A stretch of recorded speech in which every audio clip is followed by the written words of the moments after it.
Welcome to Emancipated Studio. Welcome my uncle, Uncle Stu, the old man on the block. Good evening, good evening, good evening. Y'all gotta forgive me. I got this shadow. All right. I hope y'all can hear me because I have my mic in front of the light. But I just want to wish y'all a good evening. If I look tired, I want y'all to blame this one right here. You know, she been trying to keep a brother up all night with her 3,000-hour live streams. But, you know, it's all right. She be having some good ones. So salute Jess, salute Wally, and of course, Brown Eyes. And of course, 100 watts in the house. Big Bad Bull in the house. And I had someone in here. Where is it? Where is it? Where is it? All right. Turn the page was in here last night, and I hope that this person is still here so that we can have that conversation. Let me get everybody updated. Salute Getty Radio. Boy, I got the house rocking tonight. There you go. Tops Love, Soho King. Getty Radio in the house. Trash Can Wave in the house. That's what I'm talking about. It is time to answer Waleed's statement. You're right. We building this team from the inside out. We're going to build. We're going to grow. We're going to develop our minds, our hearts, and this team. We're going to be strong on here. And we're going to be strong not only on YouTube, but off of YouTube. But this is where we get the knowledge. This is where we come to get the growth. And then we go out there and we show and improve the results. So just to let everybody know real quickly, we're going to give a big shout out. He's not in the chat yet, but when y'all see Before the Billions, y'all give Before the Billions a salute and a shout out, because Before the Billions was on Bernard Riley's show today. So he is doing amazing things. So Bernard Riley done plucked at least two of us out the TLA crew. So we're going to make sure when you see Before the Billions, give him a big shout out. Let him know he got nothing but love. Amazing MNG, salute to you. Also, we are working on watch hours. So I'm going to need everybody to just watch 2-3 videos, play it in the back. If you got to get off this stream, just let the stream run in the back. We need at least 800 more watch hours for this platform to be monetized. I'm also going to let you know we're working on several projects on this platform. So first step is let's get monetized, because we're going to definitely need monetization so we can do what we need to do on this platform. Second thing, shout out to Talk Hale Speaks, because Mrs. Hale is also working on shirts that's going to say nieces and nephews and Uncle Stu, and also a coffee mug that's also going to have the Uncle Stu logo on it. So be on the lookout for that. As soon as she get those things done, I will definitely be presenting what they look like and design and everything. So, you know, big shout out to her. The other thing that we're going to be talking about tonight is going to be a real strange way of looking at this subject. And we're going to learn a new word tonight. And we're going to have open conversation. I have also reached out to Nelson Daly's Counseling, who may or may not be on the platform tonight, but hopefully he's over listening the conversation just in case he needs to add something to it. If he doesn't appear, either A, he's not going to be here, or B, he's not able to listen, but hopefully he'll catch the live stream just in case he needs to add anything to it.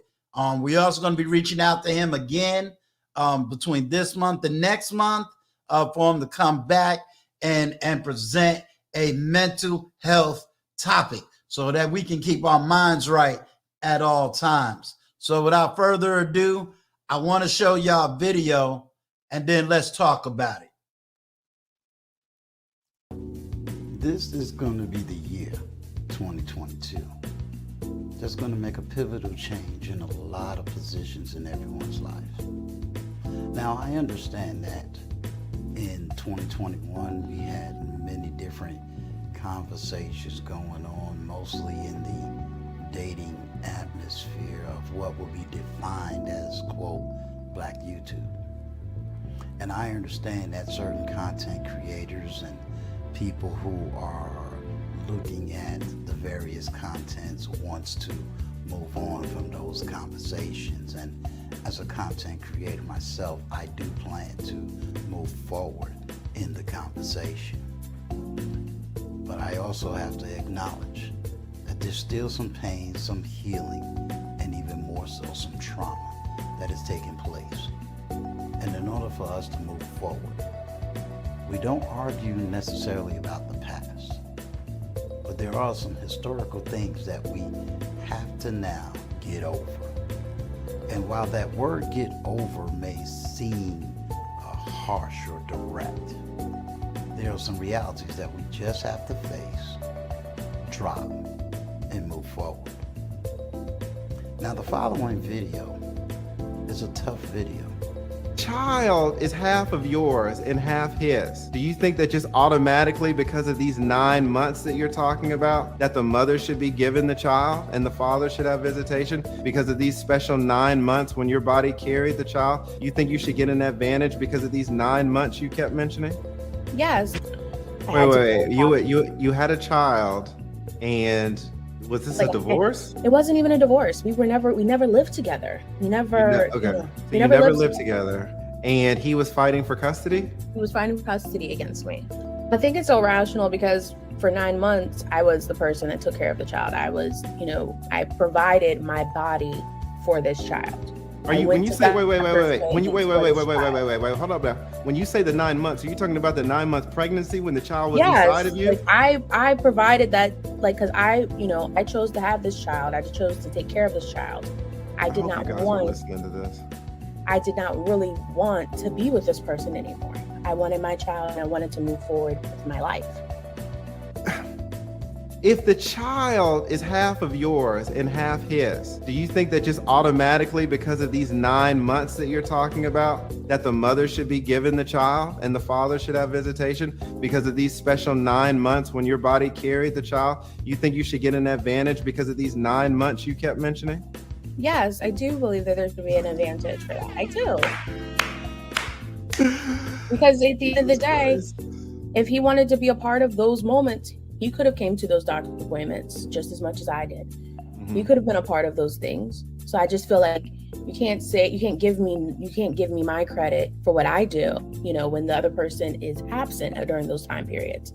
And then when the child's born, wants to jump back in and try and get involved. No, it's not right. It's not fair. Let me just back up here. Why do you think it is that because mothers' bodies naturally carry children for 9 months, why do you think that because of mothers carrying these children for 9 months, they should automatically be given custody and fathers should automatically be given visitation? Well, I like I said before, it's about the involvement. If you want to, you said it was about the 9 months. It's 9 months, but I did say that I don't. Let me ask you: do you think a child needs a father?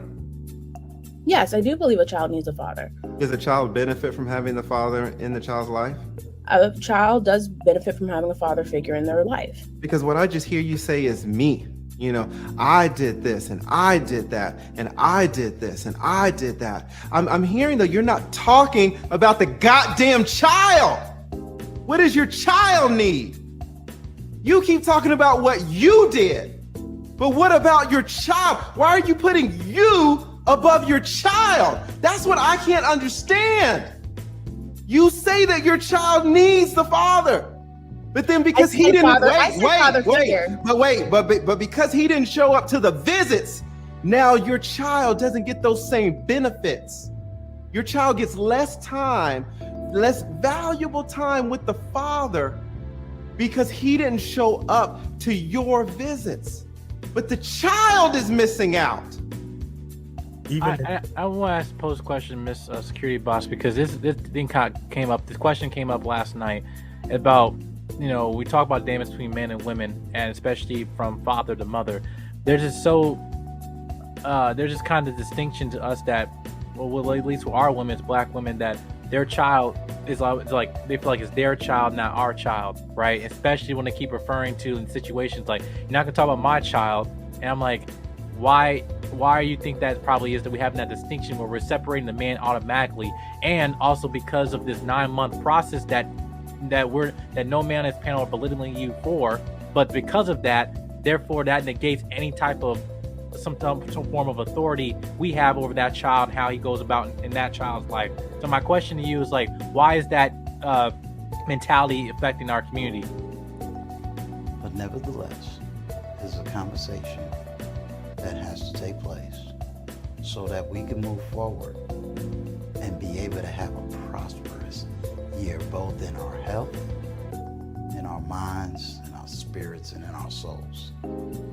Now I'll be playing various clips in a conversation that I and along with some other gentlemen had with Security Boss. She said a lot of good things. She said a lot of things that we would have never known. So we thank her that she helped us to end the year right. Therefore, she's going to help us to begin the year right. So stick around as you see some of the comments and commentary that I give towards this video. First, let's give honor where honor is due, and let's really begin to give a narrative to why Security Boss received such high honor and praise in this video. I think that that's just an excuse, a comeback, that 9-month thing. I think that's just a comeback for, not saying the wrong thing or not including that male is what I think. But this is, like I told Stu earlier before you all came in, these men now, or you men now, are a different generation of men. You all care. You're voicing your wants and the things you want to be a part of your kid's life. It hasn't always been this way.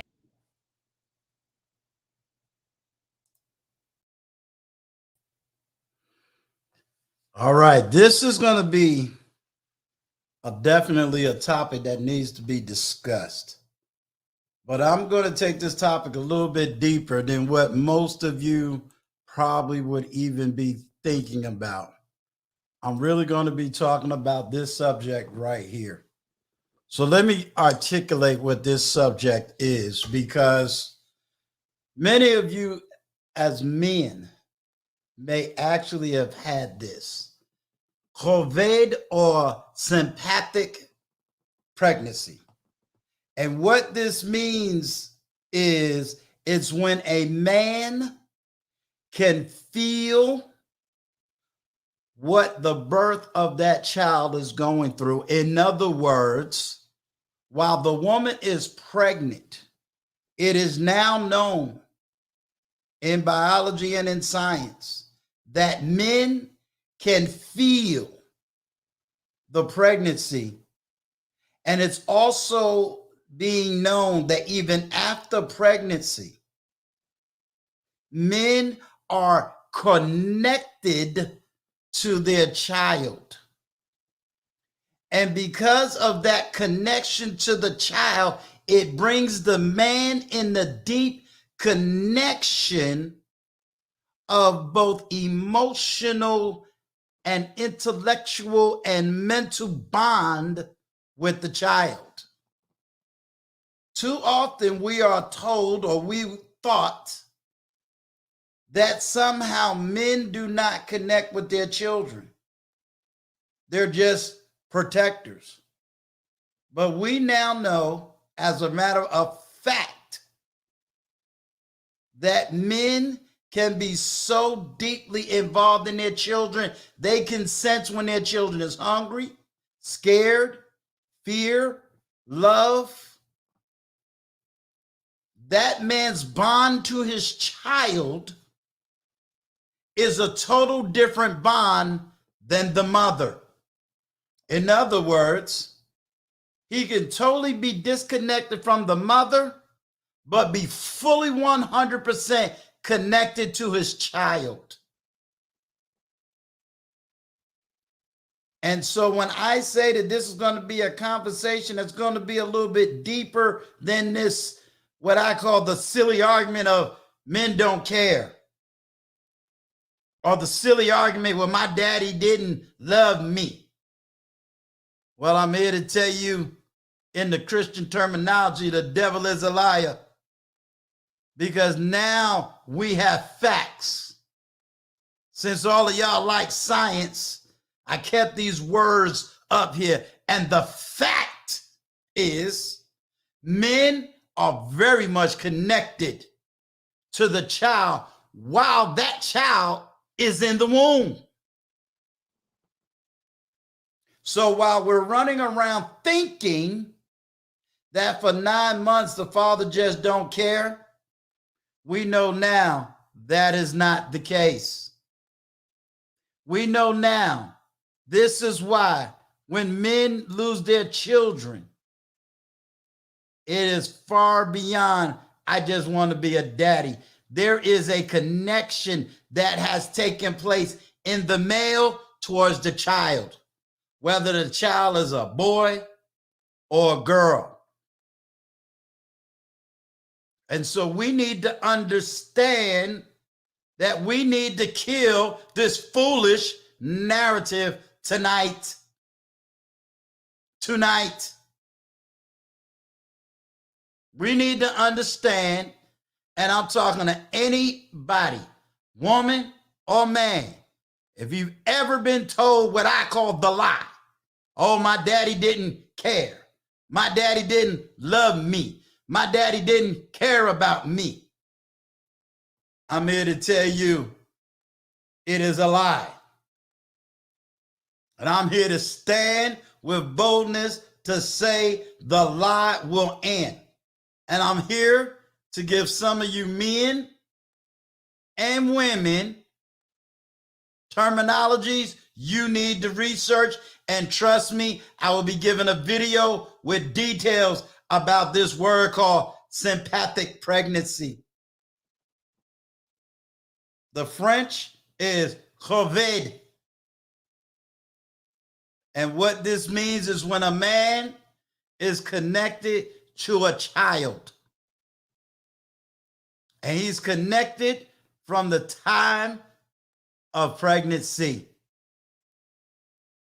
This is when I would say holistically, it is the time that a man should be reading books to the womb.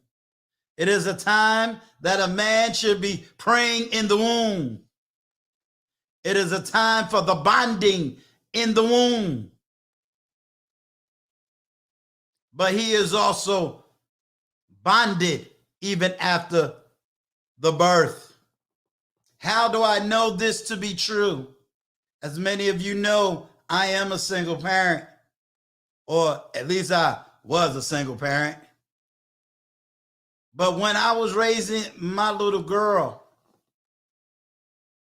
I could hear all the children crying, but I knew the cry of my child.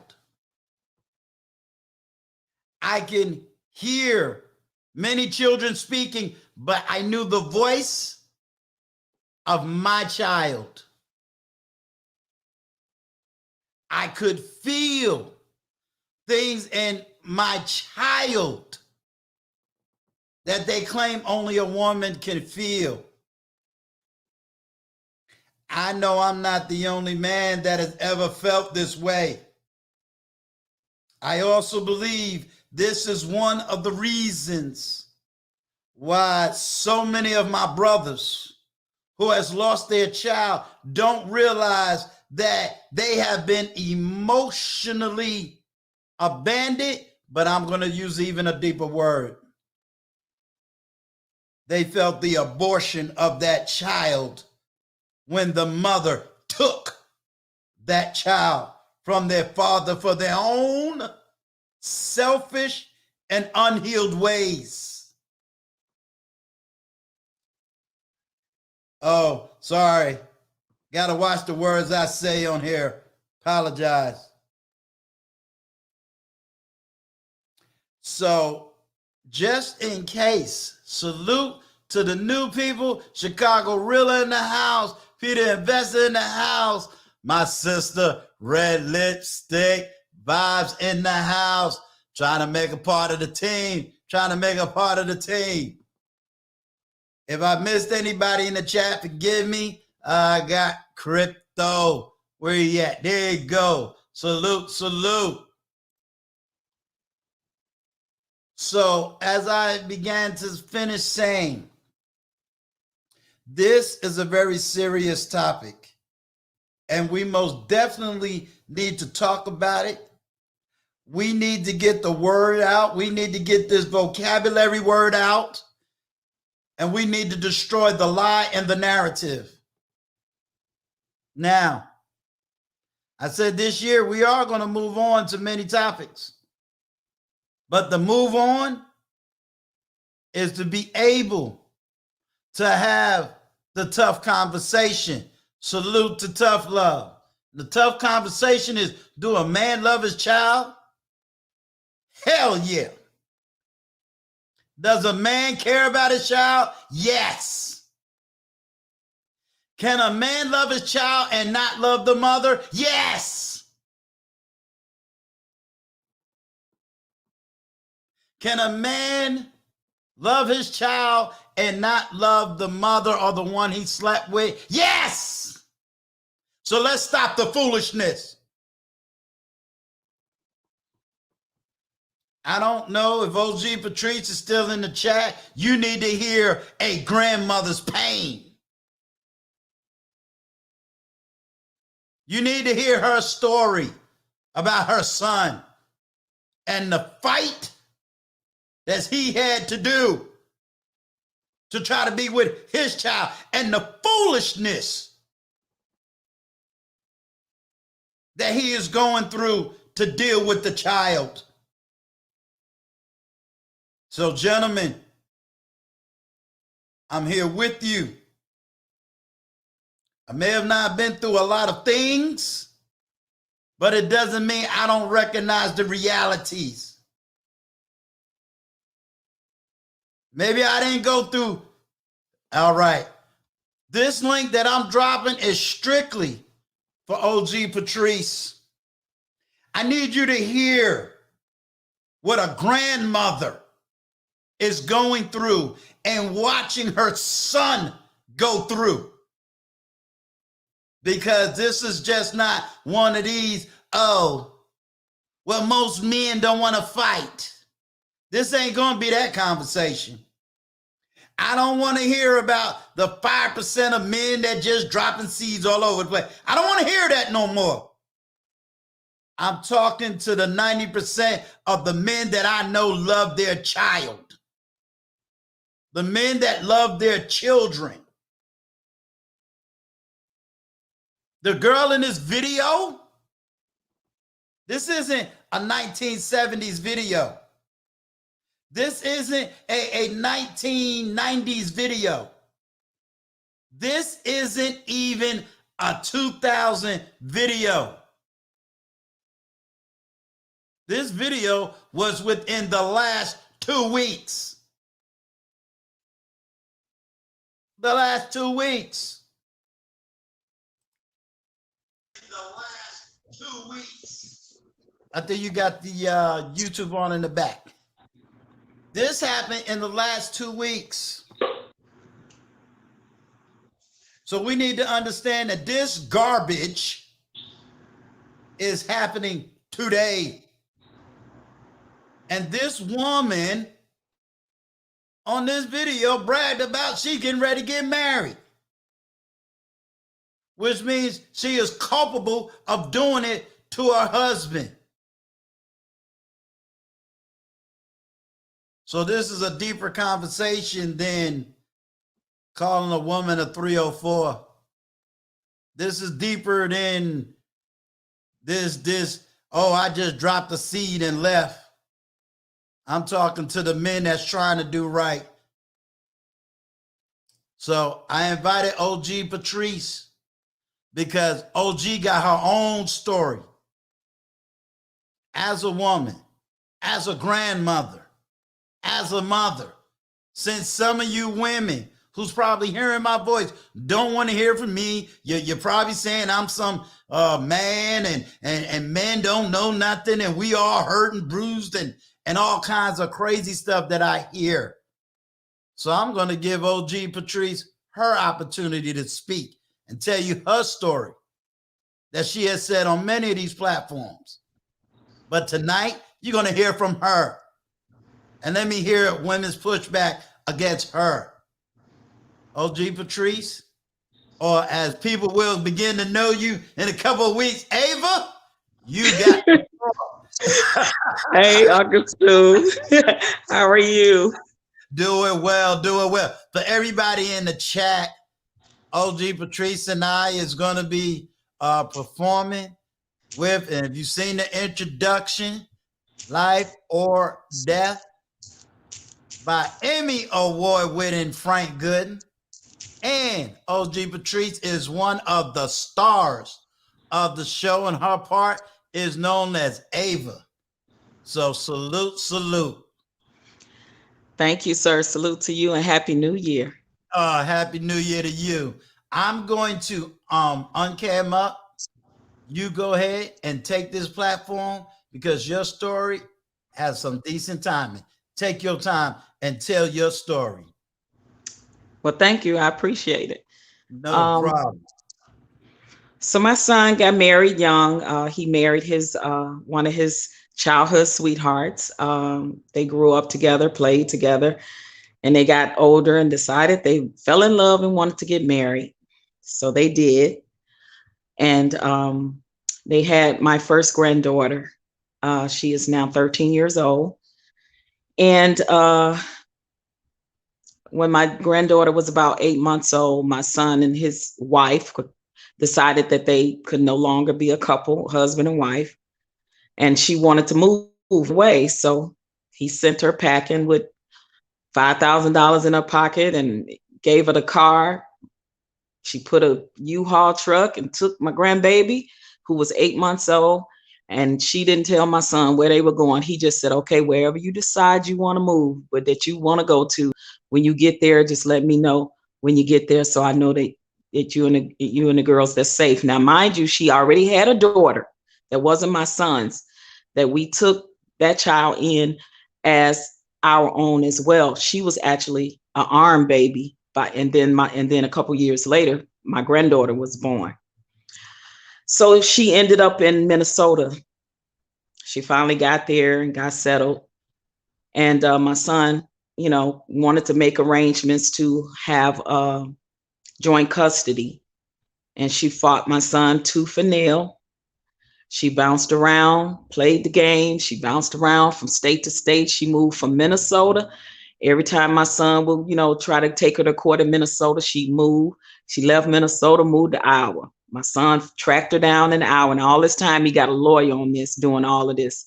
Tracked her down in Iowa. She moved from Iowa. She ended up in Nevada, where I was. We go to court in Nevada. And this is years apart, because now my granddaughter is growing up, and now she's about, between these years, she's probably 11 years old at the time. And my ex-daughter-in-law was telling the courts that my son wasn't paying child support, and he was. Now, mind you, my ex-daughter-in-law, her mother is my best friend. We've been best friends for over 30 years. And excuse me. And now they're causing a friction in our friendship, because that's her daughter, that's my son. And I'm telling her, no, my son's paying child support. He's saying he's Western Union her money, wherever she moves to, Western Union her money. We get to court in Nevada. The Nevada Welfare Department was there to arrest her. She had lied in the divorce papers and told a bunch of lies, so the judge had to reverse the divorce papers. My granddaughter, this is 11 years apart. My son has not seen his daughter. The judge orders the papers to be brought up and found out that my son had paid $8,000 over in child support payments. So the judge stopped those payments and told her attorney to go up, because of course she knew she was going to be arrested by Child Services Department, who came there to arrest her at the court. She sent her attorney, and the judge says, look, if he don't see his daughter in 30 days, I'm gonna put out a warrant for her arrest. So I guess while we were in court, she was busy moving back home to Illinois. So now she's in Illinois. She skips, do the same thing in Illinois. We track her down there, and then she moves to California. So now my granddaughter is 13 years old, and my son has hired an attorney for all those years, paying tens of thousands of dollars. And the last time he went to court, he was like, Ma, I can't keep doing this, because by now he has another fiance and he has other kids. He was like, I got more mouths to feed. I can't keep doing this. I can't keep chasing her.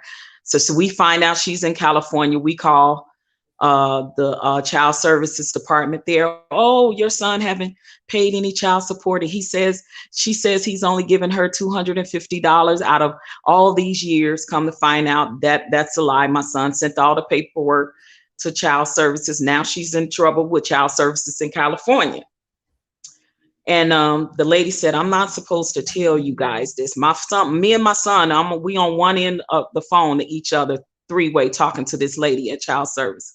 She said, I am not supposed to tell you this. I can lose my job, but there is a warrant out for your son's arrest, that if he comes in the state of California and come within 100 feet of your daughter, he will go to jail. And it is literally, we called the police station, and sure enough, my ex-daughter-in-law had put out a warrant just by word of mouth, just by walking in the police station and saying that my son had abused a child he hadn't seen since she was 8 months, and she was now 13. And that's been just recently. She's 13 going on 14 years old. My son's still paying child support for a daughter he hasn't seen in over 13 years. Since she was 8 months, she won't send pictures. He's not invited to any graduations, never got to see her at all, but he's still paying child support. So this is what women do that are mad when they can't be with the man anymore. And not only that, she called my son's job and tried to get him fired. If it wasn't for him having a good boss who was a Black woman that said, how dare you, you trying to bite the hand that is feeding you, you would literally try to get this man fired from a job he's paying child support. She was like, if you call here again, I will have you brought up on charges of harassment. That's what my ex-daughter-in-law did to my son, all because their marriage didn't make it. Now, mind you, if their marriage didn't make it, and I know my son ain't no angel, I'm not saying he didn't do anything in the marriage, because it takes two. But that had nothing to do with him wanting to be a father. So if he don't get pictures through me, that's the only time he get to see his daughter growing up in a light that he's not able to touch her physically. So that's my story in a nutshell. In a nutshell, there's a lot of things that you have said. Let me cam up real quick. And let me address certain issues. There's certain words you said, and I think that's very meaningful. We ain't signing. Can you give me 2 minutes and come on the platform? Because I'm about to address something, and I want you on the platform when I address something.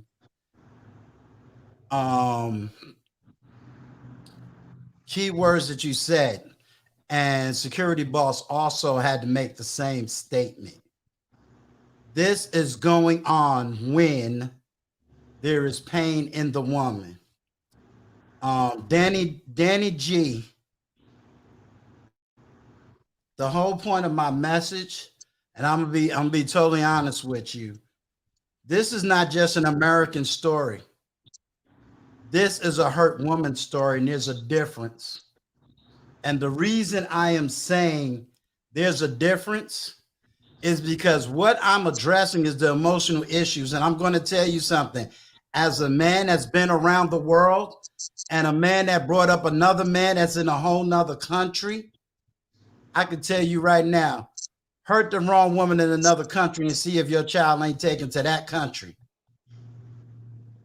So we are dealing with emotional issues, not legal issues right now, because a lot of stuff we can solve, we don't need the court for if we do the right thing. No need. I don't want none of my moderators to time Danny G out. I don't want him to be timed out. We're going to address a lot of issues head on. We're going to address these issues head on. Somebody said, OG, real quick. She was taking his resources.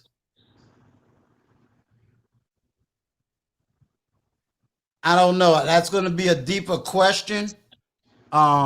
We ain't signing. Based on what you heard me say in my monologue, based on what you heard OG say, what say you? First, hello, Patrice. I guess it's evening for you guys. Hope. I'm so sorry that your son had to go through this. And actually, to be honest, Uncle Stu, that is one of my biggest fears. What happened to her son, and a lot of guys and a lot of friends, especially the young Gen Xers. That's one of our fears. Right. To have something like this. And this goes back to what we had a conversation before. Mm-hmm. We have to really understand that Black men in America never ever had the right to their children in the first place. Right? Because we have to understand during slavery, men came first, and men were in slavery for maybe 200 years before Portugal and UK stopped financing it. And then women were brought over, and then they were given birth, and then they were shipped. Like Virginia was a distribution center for babies to be shipped to other plantations. So we have. Hey, you're starting to go in and out. We ain't signing. Okay, how about now? Is that better, or is it? Yeah, it's going in and out. Okay, I have to log off and log back in. Okay. And Danny G, you didn't say anything wrong. So that's why I said you are not to be timed out. You didn't say anything wrong. I'm addressing it on different levels. So don't think that I'm sitting up here and telling my people to time you out. I'm letting them know not to touch you because I want the conversation. So and put up that other question that I forget who that was that put up that about the my son was paying the resource. She was using the resources and all of that, something to that effect. Because I want to answer the question if I can. Okay, I think it's this one. Let me see. She was taking his resources, slandering him simultaneously, while also keeping his daughter from him, making the claim he was touching a child he couldn't even see due to her foolishness. He was basically supporting you. He kind of summed up. Yeah, I mean, yeah. Story. Yeah. My son never stopped paying child support, whether it was directly through the state or indirectly through Western Union. That is correct. Right. Where she moved to, never saw the child. Now, mind you, again, I said my granddaughter was only 8 months old. So that was an arm baby. That's an arm baby. And she's now 13. Right. She's taking my son through that, and he's never stopped. He's paying for his child that he's hasn't seen since she was 8 months. And then, yes, she walks into a police station in the state of California. And this is what baffled me, because I called the police station with my son. I said, you mean to tell me that a state can just basically take the word of a woman that walks off the street and makes this claim without no receipts, nothing from child services, nothing from child support, nothing from the state, nothing. You literally just took her word. And they looked at me like I was crazy and said, yeah, pretty much, ma'am, that's the law. That's what they do. So everything is in favor of the woman. And from this time on, my attitude, mindset, and everything towards the system, child support, and what I know women that are scorned can do to men when they are unhappy. Like, absolutely. Let me ask you something, OG, because Um, I know for me, growing up, and me and you is only a couple years apart. Growing Right. up, would you ever phantom what we seeing today? Because you talk about, you come from the same era I do. You in Chicago, I'm in New York. So we basically had the same cultural upbringing. Would you ever phantom what we seeing now between Never. black man and black woman? Never to this extent, Uncle Stu. Never in my lifetime. I have not. I mean, I went through my own separation with my son's father when he left and I was pregnant and he went to the service and we didn't get married. He broke my heart, Uncle Stu, but I never took that man. Not one time ever did I take him through the system. Not one time. I was getting money from the service, from the army, because when he was in the army, right, and he was always sending, when he couldn't be there, he was always sending clothes, boxes of toys, shoes. My son would go over to his people's house when he wasn't even in the country. So even though directly and indirectly, my son's father was always in his life, and even though me and that man didn't make it, I never put that man through the system. He came home, had some mental problems, got addicted to drugs. I never, not once, dogged him to my son. Never spoke ill ever of that man, and I never took him through the system. Never in my life. And I'm so glad that I was not that woman. I was not that hateful, scorned black woman just because, he broke my heart. We were high school sweethearts. He broke my little heart when he called me and said he didn't want to marry me. My heart was broken. Yes. But guess what? I got over that. You know what I mean? I got over that. And I didn't hold that against him. Actually, we had a conversation later in life. I said, you know what? If we got married that young just because we had a kid, I don't even think we would have probably even lasted or been together, because he came back from the service. He had changed. I had changed. Things had changed. But I'm just so glad I was not that woman. But I had never in my life seen women do men. I had heard like my uncles, my brothers, and them went through stuff with their girlfriends about the child support baby mama issue. And I'm thinking, dang, is it that bad? Uncle Stu, when my son went through it and I saw the pain, the hurt in my son's eyes in that court, and the judge still saying 30 days, a warrant out for her arrest, she kept running, never looked back. Now, mind you, she's still in California now. If we made a move in California now, if we wanted to, she wouldn't do nothing but pack her bags and move somewhere else. That's what she does. We Ain't Signing is back. Somebody said something. One, Yella said we failed our elders. I don't want you to go nowhere, Yella, because I really need to hear why you feel or what it is, because I don't know how old you are, and I would like you to give a little bit more context to that. And then I see this one. I'm 50 from New York. I've never seen anything like I'm see today from these types of women. The parents may not gotten along, but they never did any of this. I'm going to tell you something, Crypto. At 54 years old, also born and raised in New York, I got an answer to people in We Ain't Signing Itch generation. I got an answer to the 30-somethings. I got an answer to the 20-somethings. And there's a lot of answers I would have gave 30 years ago that I don't know if I can give those same answers today. And that part hurts. That part hurts. We Ain't Signing. Let's see how your sound sounds.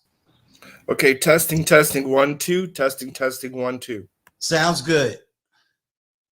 Okay, so I guess where do we left off, or where should I? Yeah, you said you was really explaining to me the fact of this is the biggest fear in I guess I don't know. Are you saying you're because you're closer to you're a millennial, right? Yeah, I'm closer. I'm closer to a millennial than Gen X, right? Okay. But you were speaking more to the Gen Xers. Okay, yeah. Well, I would say, well, let me say this, Okay. because I have a bunch of black friends growing up in high school, and some friends here, and they're going through the same thing that Patrice son is going through. And I know that one of the biggest fears that I have had growing up was to have a child out of love and deal with this. Because even when I was growing up, my father and mother divorced when I was 22, but my father told me I wanted to get out of the hood. He's going out again. You're going out again. I'm going out again. Yeah, Yeah, you're going out again. Yeah, maybe I don't know. Maybe I don't know. How about that better? No, it's still like wavy in the sound. Okay, so maybe I can comment in the chat. I don't know. Maybe a lot of people are on right now. It's like 9 o'clock in the morning. So okay, I got you. Yeah, I got like you. the one time I really want to, even right now, it's still like weird. Yeah, because now No, you're you clear. good now. You're actually good right now. Okay. Well, let's see how long I can hold this position. Okay. Well, what my father said that if you want to get out of the hood, there's 3 things that get you out of that get you caught up: doing BS with your friends, drugs, or getting a girl pregnant.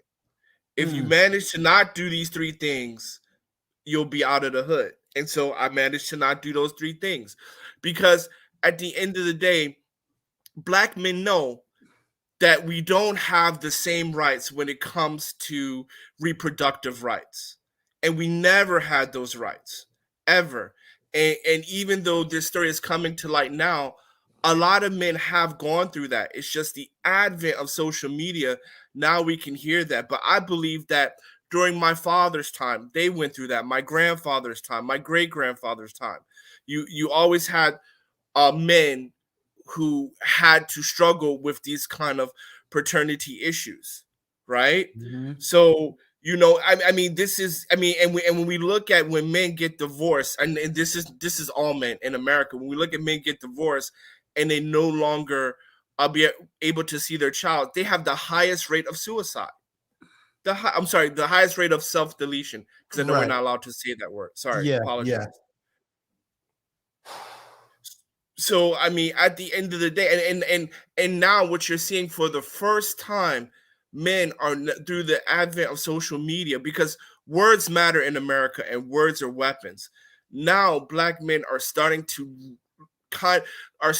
be free, or fighting for their freedom. Like black women need to understand this, right? White supremacy is exercised on black men on so many levels, especially the reproductive level. When that woman said that my child doesn't need a father, or that doesn't have rights, that is exercise. You're going out again. You're going out again. Okay, all right. I just have to sign off because I know what's going on. Sorry. Okay. There is going to be another topic that I'm definitely going to know that you're going to chime into.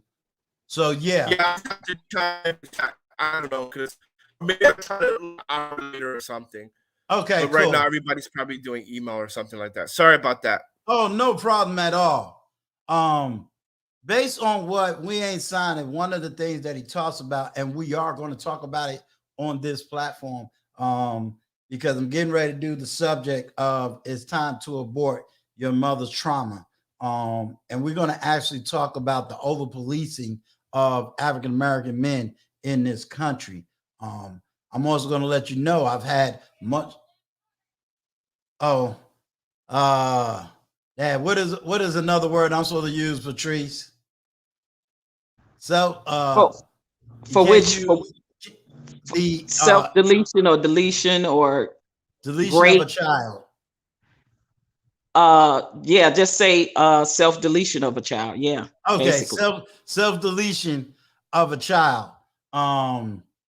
And we're going to talk about the emotional pain.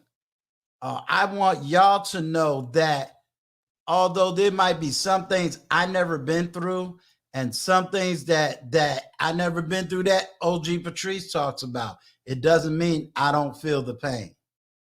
It doesn't mean I don't feel the hurt. and it doesn't mean I don't feel the anger. That's why this platform is here, to hear And Uncle you. Stu, Go ahead. to, I definitely want men and women to know that it still affects me right to this day, because she's controlling even my communication and my seeing my granddaughter. So just know that. So if I even say something she don't like or step out the way or whatever, she have kept my grandbabies away from me, because I claim the one that's not even mine biologically. Because guess what, Uncle Stu, my son took care of their daughter, her daughter, like it was his. Not only did she take care of his own, he took care of one that wasn't his, because she had her when they met. So and even right to this day, if I say something she don't like, if I mention my son's name, she will I won't talk to my granddaughter for months, won't see her for years. I just talked to my granddaughter on New Year's Eve. She called me to wish me Happy New Year's. I'm gonna tell you a quick story. One time my granddaughter got really sick because she has asthma just like my son does. She was in the hospital, and she was on a breathing machine. It was not bad. It was not good at all. And she kept asking for her father. Why, I don't know, but she did. But so her mother calls me and says she asking for her daddy, and I don't know why she's asking for her daddy, because her daddy ain't been in her life and blah blah blah. And I'm like, well, he ain't been in her life because you have not allowed him to be. Now, mind you, my son has his daughter on his health insurance, so that's why she needed me to call him to get some insurance information, because my son put his daughter, who he haven't seen since she was 8 months, on his health insurance. So she needs information now. So she goes home, she leaves the hospital, go home to shower, and I snuck and I let my son talk to his daughter. I called my son on three-way. Called my grandbaby, and that was the first time my son heard his daughter's voice since she was 8 months old as a baby. I didn't give a care, Uncle Stu.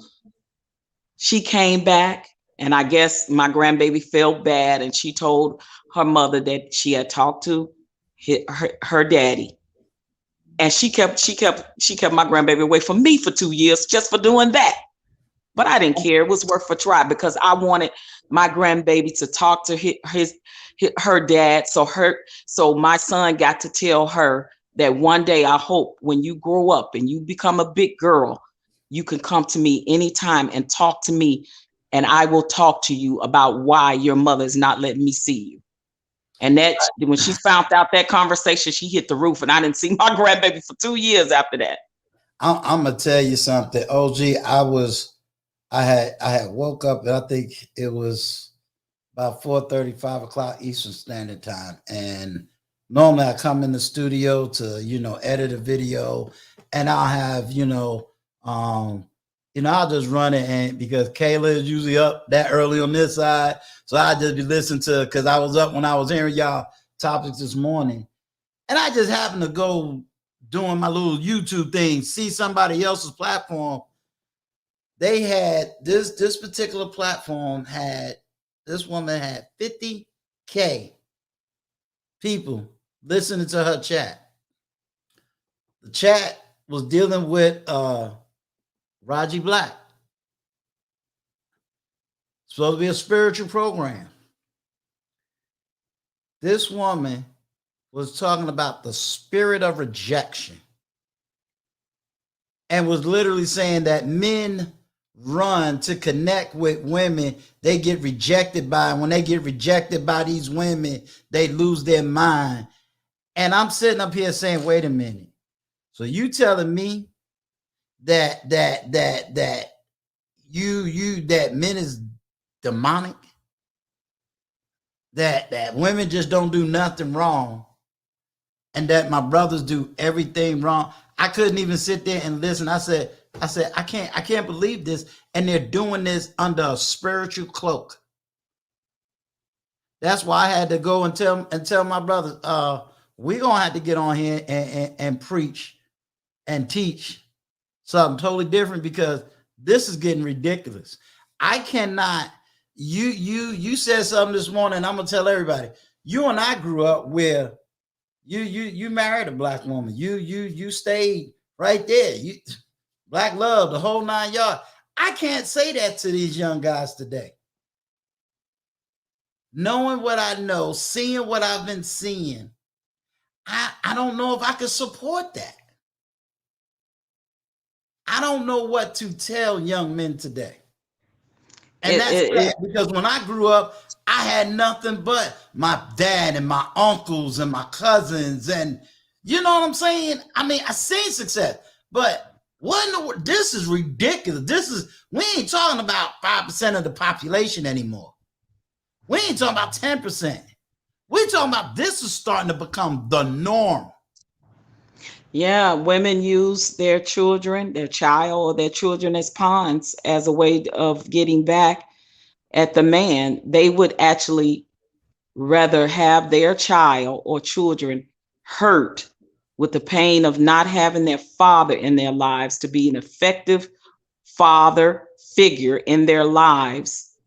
They'd rather hurt their own child to get back at the man. And that's the saddest thing to me ever. I don't think that is what a good mother is, in my opinion, when she does that to a man, because for the most part, men want to be in their children's lives for the most part. OG, you be on these YouTube streets. What woman is talking? Where are the hurt women going on these YouTube streets? Because we can at least say the men is coming to platforms to either A, level up, B, if they leveled up, they're talking to other men. Where do these women go? Because I don't know women platforms that is speaking healing to women, because I can only speak, but I can't tell my brothers level up. That stuff ain't working, because a lot of them already got money, jobs, and they trying to do the right thing. I ain't even talking about the little 5-10% that just don't want to do the right. I'm talking about the 90% that is trying to do the right thing. Where do these women go, and where's the stand up to tell these women, young and old, stop? When does the lie stop? Where do we stop it? Uncle Stu, it's unfortunate that women like this and other women, they get in a circle of other women and they get on a platform of a woman that is bashing black men, and they're talking about they're nothing but the AKA Pookies and Ray Rays, and not trying to take care of their kids and be in their kids' lives. And these are still bitter, jaded women, because women that do that are only angry for two reasons. And I said this on somebody else's platform, and men need to listen to this. Okay. If the women are being that vindictive towards you, it's because either one, she still have feelings for you, and you've moved on with someone else and moving on with your life, and she can't stand that. Or number two, she don't want you, but she don't want nobody else to have you, and she damn sure don't want you to be happy with someone else, and you were miserable with her. So she's doing it for those two reasons. And she uses the child as a way, because she knows that hurts the man the most, and it makes him angry the most when she does it. That's why women do those things to men. It's for those very two reasons. So just know, either she's still catching feelings for you and mad you done moved on with another woman, or she don't want you but don't want nobody else to have you, but she don't want you to have a good, happy, peaceful life with another either. And that's the sad part. And the thing about it that women need to understand, especially when you put a man through the system, which is the worst thing you can do. Because if you and that man didn't make it, sit down and have a conversation when your child is involved, and try to come to a happy medium outside of the system where the man can give the money to you directly. It seems like to me that would make more sense than you to put him through a system that profited and made billions of dollars off of child support. Because they not only do they charge you for the child support, they charge a fee too. and they make millions and billions of dollars off those fees. And then what they do also, they take many privileges away from the man that make it harder for him to pay child support. They take the license. What if you're a truck driver or have a job where you drive? They will take your license. They'll lock you up. Then you can't go to work to make the money to pay the child support. It's a vicious cycle that the system take men through. And I don't understand why women would do that if they really about the child support, if they really about wanting to get money for their children to be able to provide for them. But a lot of these women get the god doggone money and they don't use it on the child. They use it on getting their hair done, buying shoes, clothes, makeup, and all this other stuff. So let's be real about that. Salute to Tough Love. Yes, sir. Tough Love is a, you know, I give him all the credit for me coming to YouTube. He's my veteran brother. Basically he's my veteran officer because he went all the way up. You know, I stayed in the non-commission rank, and he went all the way up. So, but he is my veteran. He's my Army dog, and he once did a program where he said, "Hey, if you only talk to one person, and that's all you could talk to, you know, you do that." And so that was the first motivation, and then TLA was the second. But I say today to Tough Love, your soldier boy did it, man. I'm over the 1K and I'm still trying to grow because I know that my younger brothers need me, but I need them too, because we're going to keep growing this platform, keep getting everybody stronger mentally, socially, and spiritually. So let me get back on topic. Yella, you said, and I really want you to help me with that conversation. You said we failed our elders. How do you feel that y'all failed? I'm gonna put me and OG and Vaughn in this conversation. How did you fail us? All right. Well. First of all, what's going on, everybody? How you doing? How you doing, TT? Hey, that's my nephew. How you doing? that's my adopted auntie right there. She adopted me a little while back. You know what I'm saying? Absolutely. Feel good. But no, it was just something that kind of clicked when y'all kind of had that small back and forth when you asked OG Patrice, like, did she expect us to get here to this point, you know what I mean, as black men and black women. And it was just kind of a feeling like, man, we kind of failed our elders, man. And when I say that, like, I'm 34. Okay. You know what I mean? So yeah, I say 25, 30 years plus, that'll kind of be our elders, you know what I'm saying? And then probably, you know, older than that. And I think about the family structure and how you hear about the family structure and how it was in the 60s and like you know what I mean, the 60s, early 70s, where it was family based. Like you said, Uncle Stu, and I say it all the time, like the leaders was based on like family. You know what I'm saying? I heard you say that before. Like the leaders was based on family. You know what I'm saying? Not just like individuals. And that's what we grew it was from. more of a family nucleus. More of the family nucleus. Yes, absolutely. Not a boss chick and a real ninja. You know what I'm saying? That don't create the family structure. You can't. That's not a power couple. You know what I mean? The power couple used to be the dude who worked 60 hours at the Chrysler factory, and the mama that stayed home taking care of the kids.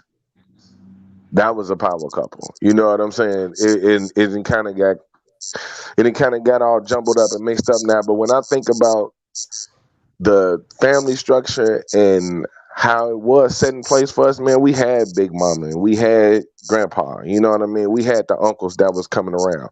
Like, you don't see family gatherings unless it's funerals. Well, let me That's take true. a burden. That's true. Let me take a burden off of you.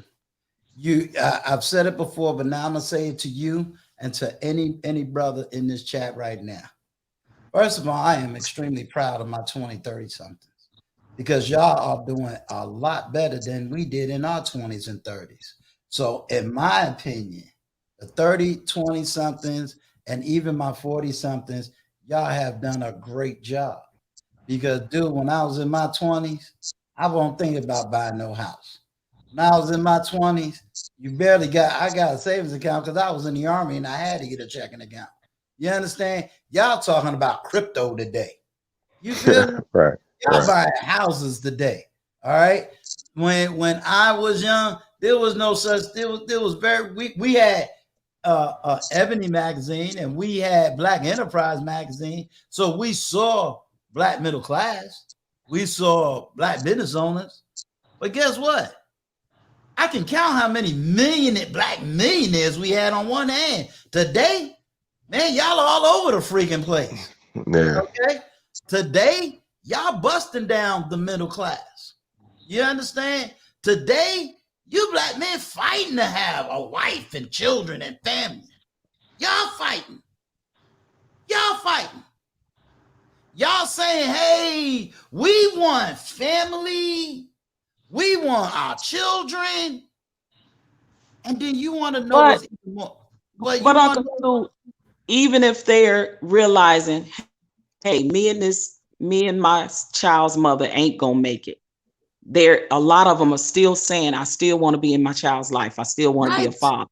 Even if they don't make it with the mother. And that's the part that the women is very selfish and self-centered and self-absorbed when it Right. comes to that, because you care more about using your child like a pocketbook, Right. and like this object that you want to control everybody with him, his side of the family. Listen, this not only affects him, it affects the grandmother on my son's side. It's affecting me and everybody. My mother, who is the great grandmother, just saw her great grandchild 2 years ago for the first time, and since she was 8 months and she's 13.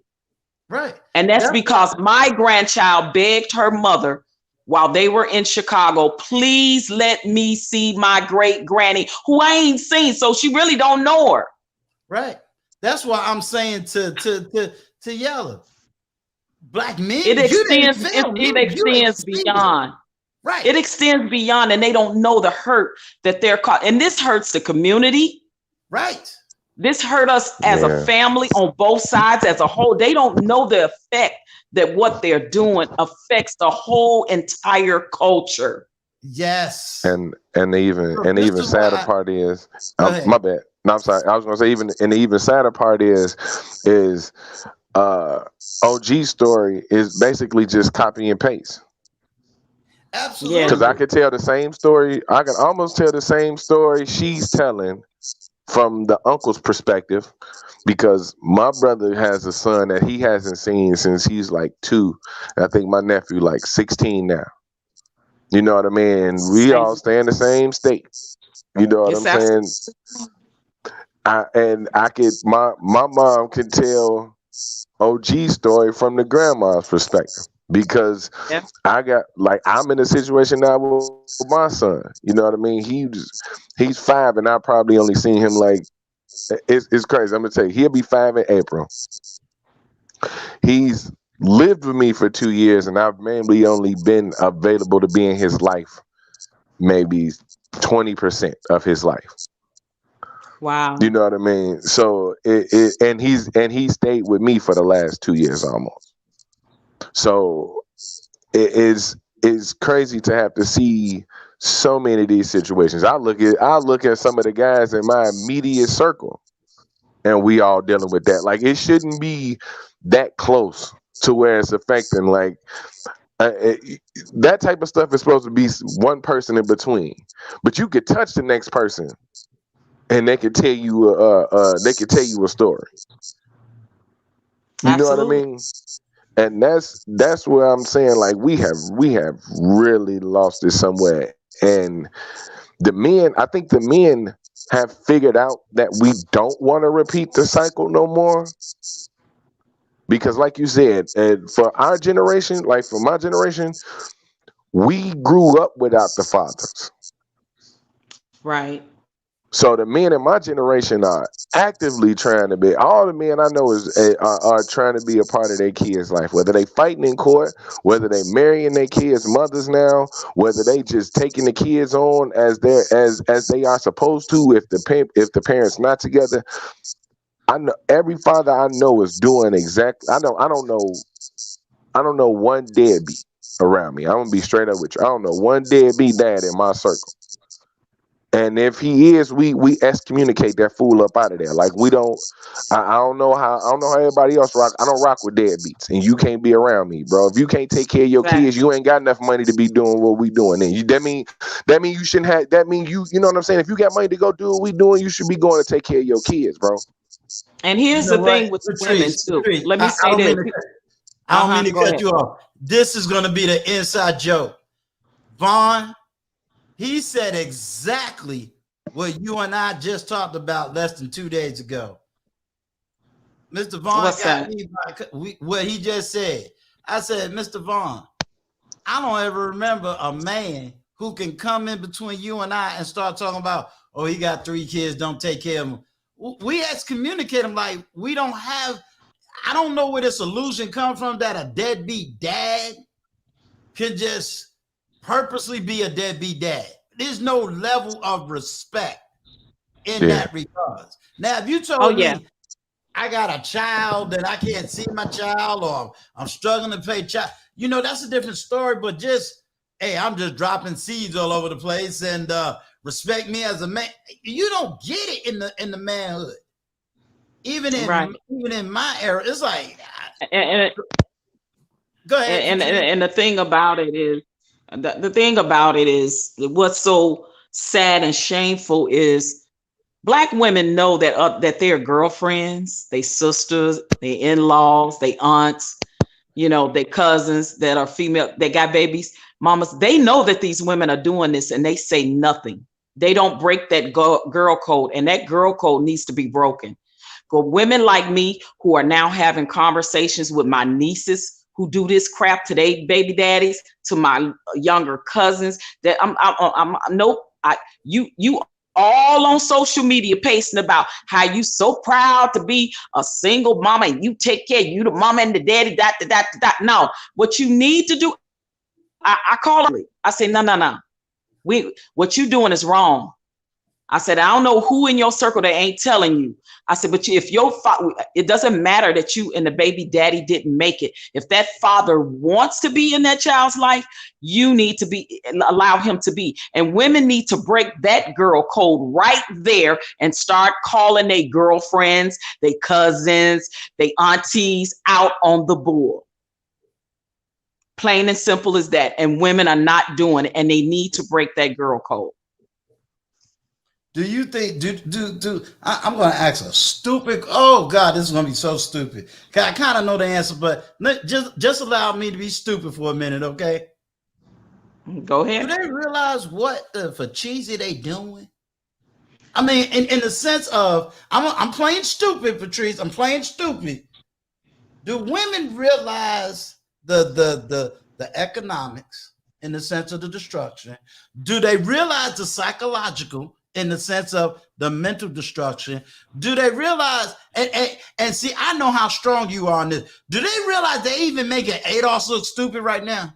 In theory, because you can't even preach ADOS and have this going on. You understand? Like every move we did, whether you down with the Nation of Islam, whether you down with ADOS, whether you talking about Black Christian families, whether you talking about strong Muslims, every single, you can't even read a Malcolm X book and start talking about with all of this going on. You understand? Like, you can't talk about the Black Panther Party and then you got this going on. Like, do they realize? Uncle Stu. Go ahead. Uncle Stu, it does not matter what their journey is and who they claim, what they call. Listen, my ex-daughter-in-law sits up in a church 5 damn days a week, okay, as a Christian. And this is what she's been doing to my son for over 13 years. But she's a Christian. So it doesn't matter. It doesn't matter what they claim in society, in the world, they religion, they faith. It comes with all walk of life, not even just in our own race. It's in all races. Women just in general are selfish, self-absorbed, and self-centered when it comes to this very subject, because they are still very angry, very bitter, very jaded that it did not work between them and a father. Anytime a woman will use a child as a pawn, you are showing more selfishness for self than you care about your own child. Does that make you a good mother? Not in my book. Not in my book. It doesn't. It actually makes you a horrible mother. And see, and that's the part with the system that the judges don't understand, that women that do that to their fathers, how could they be good mothers? Good mothers would want the child's father in the child's life, whether she's with the father or not. That's what a good woman and a good mother would do. But these are not good women and good mothers. Not in that sense of the word, absolutely not. They would rather the money go through the hands of a system that is a multi-billion-dollar systemic, a systemic system that cultivates off this very thing. They don't get it, that it will benefit them more to have a conversation and come to a resolution and a happy medium with the child's father, and let the man pay her directly and not through the system. We wouldn't have to worry about that system only for the deadbeat dads then, would that system be necessary. But for regular men, and just thank God that my son made damn good money. But at some point he was like, I'm pouring out money by the tens of thousands of dollars, tracking her from state to state. That's money, lots of money, that power. And then now he got a fiance and other mouths to feed. He's like, Ma, I can't keep doing this. But I'm looking at the pain in his eyes all the same time that he got to give up. He got to give up, still paying to the very system that's wreaking the havoc in the communities. And Black women especially do not see that. And that is a sad state of affairs that we have left in, because we're losing as a community. We're losing as a culture of people when Black women do things like that. Can I first I want to say hello, guys. Salutations, everybody. Uncle Stu, what's going on? OG. My man. Hey, how are you? I was calling you Twitch before, man. I apologize for that. You're all good. Apologize for that. It's a reversal of what, inherently women, mothers protect their children, right? Inherently, that's what they do. We go out there and we go and conquer the earth. The women cover the children. We cover the home. We cover the wife. And we have something that's naturally given that has been turned upside down, right? So society takes that natural nurturing love that they have and protection that they have for their children, and they turn it upside down to selfishness. So when you look at it, it's a selfishness that we're dealing with. It's a selfishness. If I can't have you, nobody can. And I'm gonna make everyone suffer around me. And this is just, saying the truth. We have to understand that the truth is what's going to make you free. When you can look in the mirror and admit that what you're doing is wrong, because you cannot teach something that you're not. So when you have mothers talking about, my environment that I set up for my child is different, but you're an angry woman. You're a vindictive woman. You're a jealous woman. You can't teach your child nothing. The only thing you could teach them is what you are. Period. And that's where the delusion comes in. Right? Because society teaches you and they champion being a single mom. That's the problem. The problem is, instead of having the village, instead of having that support system that rallies around and say, listen, let's find out what the problem is and let's get your mindset right and get your mind frame right. You might be hurt. So let's not operate out of hurt, because hurt people hurt people.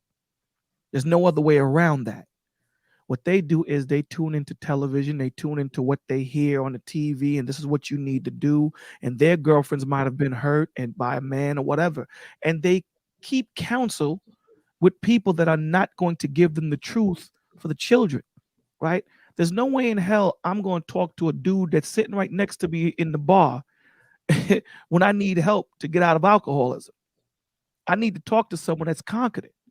So you women that need to get advice about being a wife, you shouldn't be getting advice from your girlfriend who has nobody or has been divorced 12 times. The only advice she can give you is what not to do. But how to maintain a man, she can't give you that. So we have to start surrounding ourselves with people that we want to be, people that we want to be like, people that we aspire, right? So the people I'm going to keep around me is the Yellows and the Uncle Stews as a man, because these are men that I can look up to and say, you know what? They got their act together. And where I fall short, they're going to be strong and vice versa. So you can't hang out with 11 broke people and think you're not going to become the 12th. It doesn't work that way. So we got to start putting women's foot to the fire and start letting them understand that you're only continuing the cycle. And the men that you guys are hating are the same men that you're creating when you keep the fathers out of the homes. These men that you say have no type of thought process, no patience, they can't articulate how they feel and all these things, that's because you're raising them. To raise a man, you have to be a man. A woman can't raise a man. Let's just put it what it is. When all these women talk about, I can raise a man. No, you cannot. The only thing you're going to show him is how a hurt woman looks. That's what you're going to show him. Period. It takes a man to raise a young man. It is what it is. Let's cut through all the nonsense. So what you're doing is you're raising a man that's going to be he's not going to be able to articulate how he feels. He's going to have all of the traits of a woman. That's what he's going to have. The short-temperedness, not being articulate, not being able to stay in cognitive thought, the way you move. So you're going to raise an emotional man and then get upset when you meet that emotional man. Well, look in the mirror. You raised him. You raised him.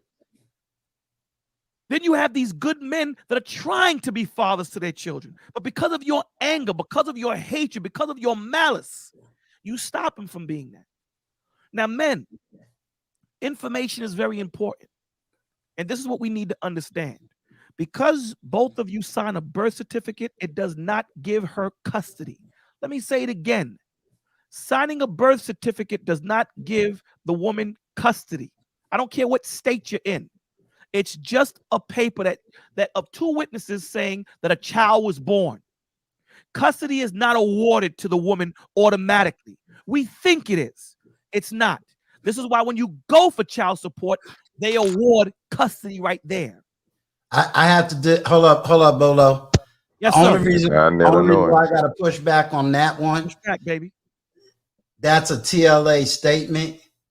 And as a 20-year divorce attorney, which I'm surprised he ain't floated up in my chat yet, he would push back on that statement because the law, even where I'm at, right, and the state that I'm in, right, and I got proof of that one. As soon as that child is born, right, regardless of that birth certificate, when it comes to separation, right, that child is automatically awarded to the mother. I'm trying to tell you the law. All right, I'm telling you the law. The way it's worded is she is the caretaker. They say custody. They say custody. I'm trying to tell you what the law is. Well, let me tell you why. I'm in DMV area. Okay, let me tell you from a woman that went through it, right. that it is not automatic or 50-50. This is one of the arguments in the court system. Okay. And I went through the New York City court system. And when my child was born, I had to fight for the custody. When my nephew was born, his father lost serious custody because of what my sister did. So no, on that note, that I would say we'll table that statement. Let me get to the lead attorney and I will bring that back up and let him answer that question. But I've been under him for a long time Okay. to know that one is wrong. But let's table that statement. Let me get the lead attorney, and I guarantee, and I don't need him for a whole 2-3 hours. I just need him for about 15 minutes to answer that one question. Okay, get him to answer. And let me do that, and then because I don't want people thinking that, and there's another law, because every single state is totally different. All right. Yeah, So I was gonna say with you on everything you said. The reason why I say that is because custody is awarded when you go through the child support system. No, sir. No, it's not. No, sir. No, it's not. Let him explain. Let him give us the breakdown. I could be wrong. Let him give us the breakdown. Brown, hold on 1 second. Okay. Brown Eyes, are you in position to cam up and explain your narrative? Okay, she said it's different for each state. Yes, it is. And I'm trying to tell you, a woman who been now, she didn't do this whole child support, all that stuff. Who's this, Brown Eyes? Yes. Okay. So she can give us better clarity. Yeah, Brown Eyes. If you don't want to cam up, can you come up and speak to that situation in the state you are in? Okay. But again, I will definitely. I can give you an example. Attorney tonight. I can give you an example about my state right now.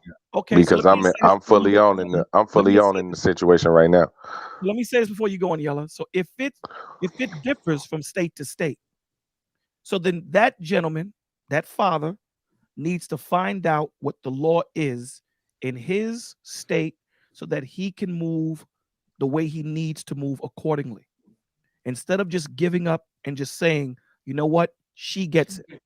He needs to find out what the law is in his individual state and find out what the situation is so he can move.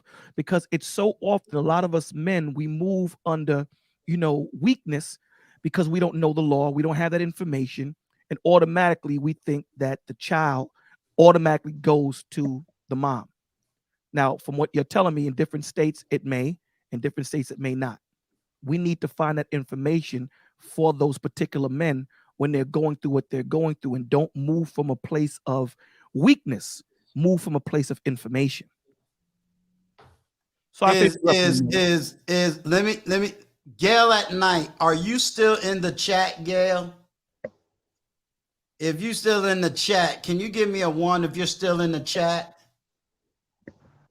Well, I know in my state, son's state where he lived, which is Illinois, he talked to an attorney there, and the attorney told him how much it was going to cost to hire him to fight, just even for joint custody, not less known, full custody, which he didn't want, because he still, even to this day, want to be fair to her, to the mother, which I don't for the life of me understand that, but it is what it is.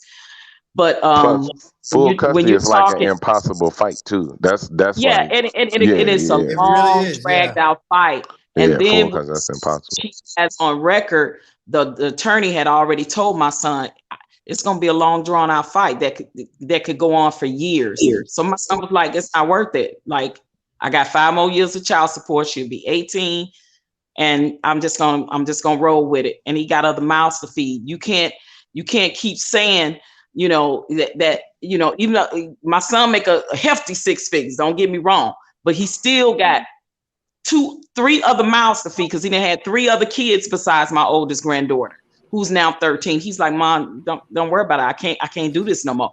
And it's sad that it's a system designed that way to make men give up the fight. First of all, because it leaned towards the mother more favor. I don't care what state. In my opinion, I think all states lean favorably towards the mother, period. I just genuinely think that. Yeah, they do. Let me say 2 things. Let me say 2 things. Number 1, Vaughn, please put Nielsen Counseling, Nielsen's Counseling YouTube page in the chat. I want especially my brothers. I I want y'all to subscribe to Nielsen Counseling. Nielsen Counseling is a licensed therapist. I want y'all to subscribe to his page. This is a man that has been devoted to helping us as men Beautiful. to deal with our mental health and some of our mental illness. And he got some good stuff on his page. And I want you to understand that he came here and I reached out to him less than 30 minutes before this live stream went up. So I thank you for coming. And I asked him just listen in the background and pop up if he hears something that, hey, his voice needs to be spoken. Brown Eyes, if you are possibly able, can you see if you can get the lead attorney on the IG? Ask him if he got just 5 minutes to just pop in to just answer one quick question. We don't really need him for the whole live stream, but we're stuck on one question and we kind of just want to get clarity on that one question. Well, I just looked it up, Uncle Stu. It says, as a rule, in most states, if the parents are not married, the mother is automatically given primary custody rights over children. Right. So, I mean, we answered the question. In most states, the women are given primary. So it is the onus is on us as men to find out what the rule is in your particular state of what your situation is, so you know where to start from. Gotcha. But the thing about it is, most men, if you're not financially able to be prepared for that fight, listen, my son is, and he just like, I can't do it no more. Like, I mean, he is, but this could be years. And then, like I said, my ex-daughter-in-law, she jumped ship. She will move from state to state and drag those girls just for the hell of it, to make his life harder. This is what they do. I am telling you, I have never seen more conniving, cunning, manipulative behavior in women in my life. What I want to do that. Go ahead. I'm sorry. No, I'm saying that is that manipulative when it comes to manipulating a system that she knows works for her and lean more towards her anyway. You understand? So men, be clear about that. And I'm glad Destination Dad is up here, because I know he has a hell of a story too. So he knows exactly what I'm talking about. It's real. Women do this for real, and put men through that. And if I had not witnessed it with my own eyes, and then I remember hearing stories from my uncles, my brothers, and like, it's real. Okay, go ahead, Brown Eyes. I think we got the clarity. I could jump into whenever Brown Eyes is done and give you my experience concerning. No, she was just going to clarify for the state, kind of what the rules are, but we got it. We got at least that part clarified. Unless you want to say something. Yeah. Can you hear me okay? Yes. Yeah, it's like Bolo TV said, and good evening, everyone. It is different state to state. In Virginia, where I went to court for custody of my kids, it is not an automatic. The mother has automatic custody. What they told me way back when was that technically the state has custody of that child until it is awarded to a parent. And then when it's awarded to a parent, it is broken up in terms of custodial and legal. So you could have both parents, realistically, what they try to do is both parents to have joint custodial custody, but one parent then has, both parents have joint custody, but one has custodial custody over the other, basically to say that that child lives with that one parent more than the other, and that they're the one that basically has that 80/20, if you will, divide when it comes to making decisions for the child, what have you, on that legal basis. But again, it depends on the state that you're in. And I would definitely say to any man or woman, check with that state to see how it operates. Because just because you have joint physical custody doesn't mean you're automatically going to be given custodial custody of that child or legal custody of that child. So you've got to make sure you know your own rights. And that's all. Thank you, thank you, thank you for your input. Um, Destination Dad, I know that you was up here first because I don't know the time schedule of Nielsen Counseling. I want to give him a voice right before you. Sure. You know, so that he can speak to whatever he has heard. I don't know how much he has heard, so I want to give him his space. Definitely. And hold on, Nielsen Counseling. Brown Eyes, if you able to reach the lead attorney, see if we can get a message to him and see if he just got 5 or 10 minutes. We don't need him for a whole live stream. Just see if he can pop in for about 5-10 minutes. If we can get him. Okay, Nielsen Counseling, I'm sorry. Let me just say this right quick too, as a FYI. Now, all the manipulating that my ex-daughter-in-law did stole money from each state through the welfare that's after her for thousands of dollars. She have yet to be caught and dealt with that consequences. But let my son miss child support. Do you see what I'm saying here? Let my son miss child support payment. So it's evidently in favor of women. The whole system, anywhere. I don't care what nobody say. They can never make me think anything other than that. Because she has manipulated child services, welfare in each 5 states she's moved to and owes money because my son has been always paying her child support. But they have yet to make her deal with those consequences. But let my son miss child support. Wow. I just want everybody to know in my chat before Nielsen Counseling, probably by tomorrow morning, I want y'all to go to my community tab page. I need to hear from everybody, men and women, but I need to hear from y'all. I need to know what you want me to talk on, what you want me to do. And when I say do, meaning subject, topic, I told you I'm here to serve you. You tell me what you need from me, and we'll see what we can do. So tomorrow on my community tab is going to be the question: what do you want Uncle Stu to talk on, deal with? What's some of the issues that you're going through?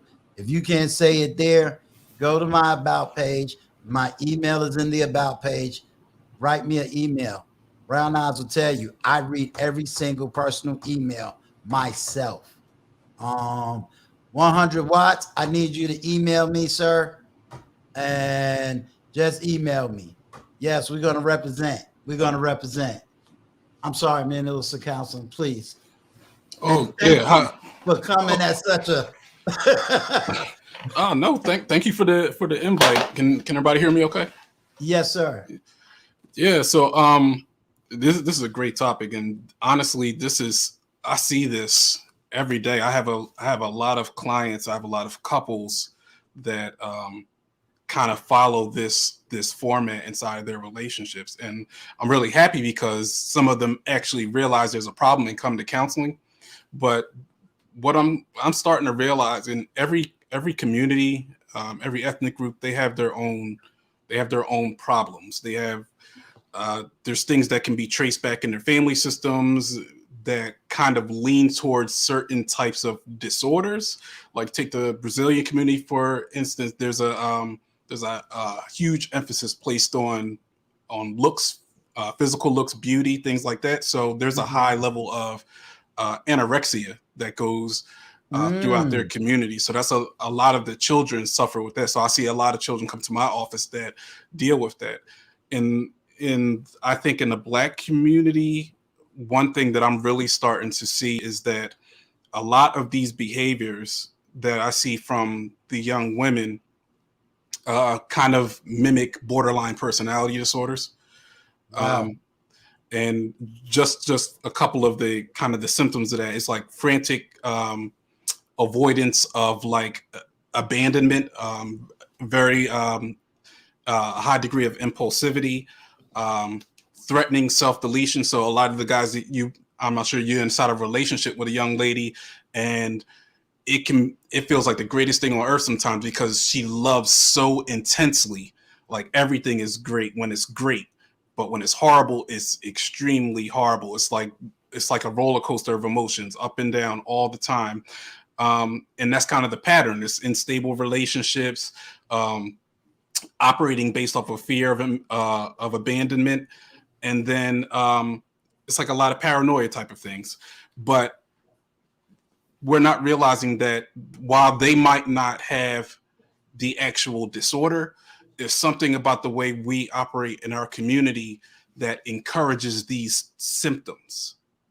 So think about not having the father inside the house, being raised by a single mother, or having both parents in the house and there's always fighting going on, or whether it's physical or whatever. Even inside of the church, you think about we talk. I think OG Patrice mentioned the girl identifying as Christian, but she's in church every Sunday. Well, church inspires impulsive behavior sometimes, because think about how pastors operate a lot of times. They get in there, they start preaching to you, and you're not doing something right if they ain't shouting. So right. It's like the goal is to drive them to 100 and then bring them back down. Like everything that we do encourages this type of behavior. And so I've kind of not given up, but I tend to work less with adults with this, because once it gets to this point, once they're in their adulthood showing these types of things, they become very dangerous. They're dangerous to therapists. They're dangerous to anybody that they're inside a relationship with, because they will lie or do whatever they have to do to avoid accountability, to avoid rejection, to avoid being seen as being in the wrong. So they will do a lot of these types of things. So I tend to work with I run high school programs and I do counseling inside of there. So I teach my staff how to work with both the male and female young boys and girls, and how to kind of see what's going on now that encourages these kind of symptoms to kind of form, and addressing it at an earlier age where they're actually more likely to become aware of what they're doing and aware of some of these behaviors, and they will actively change.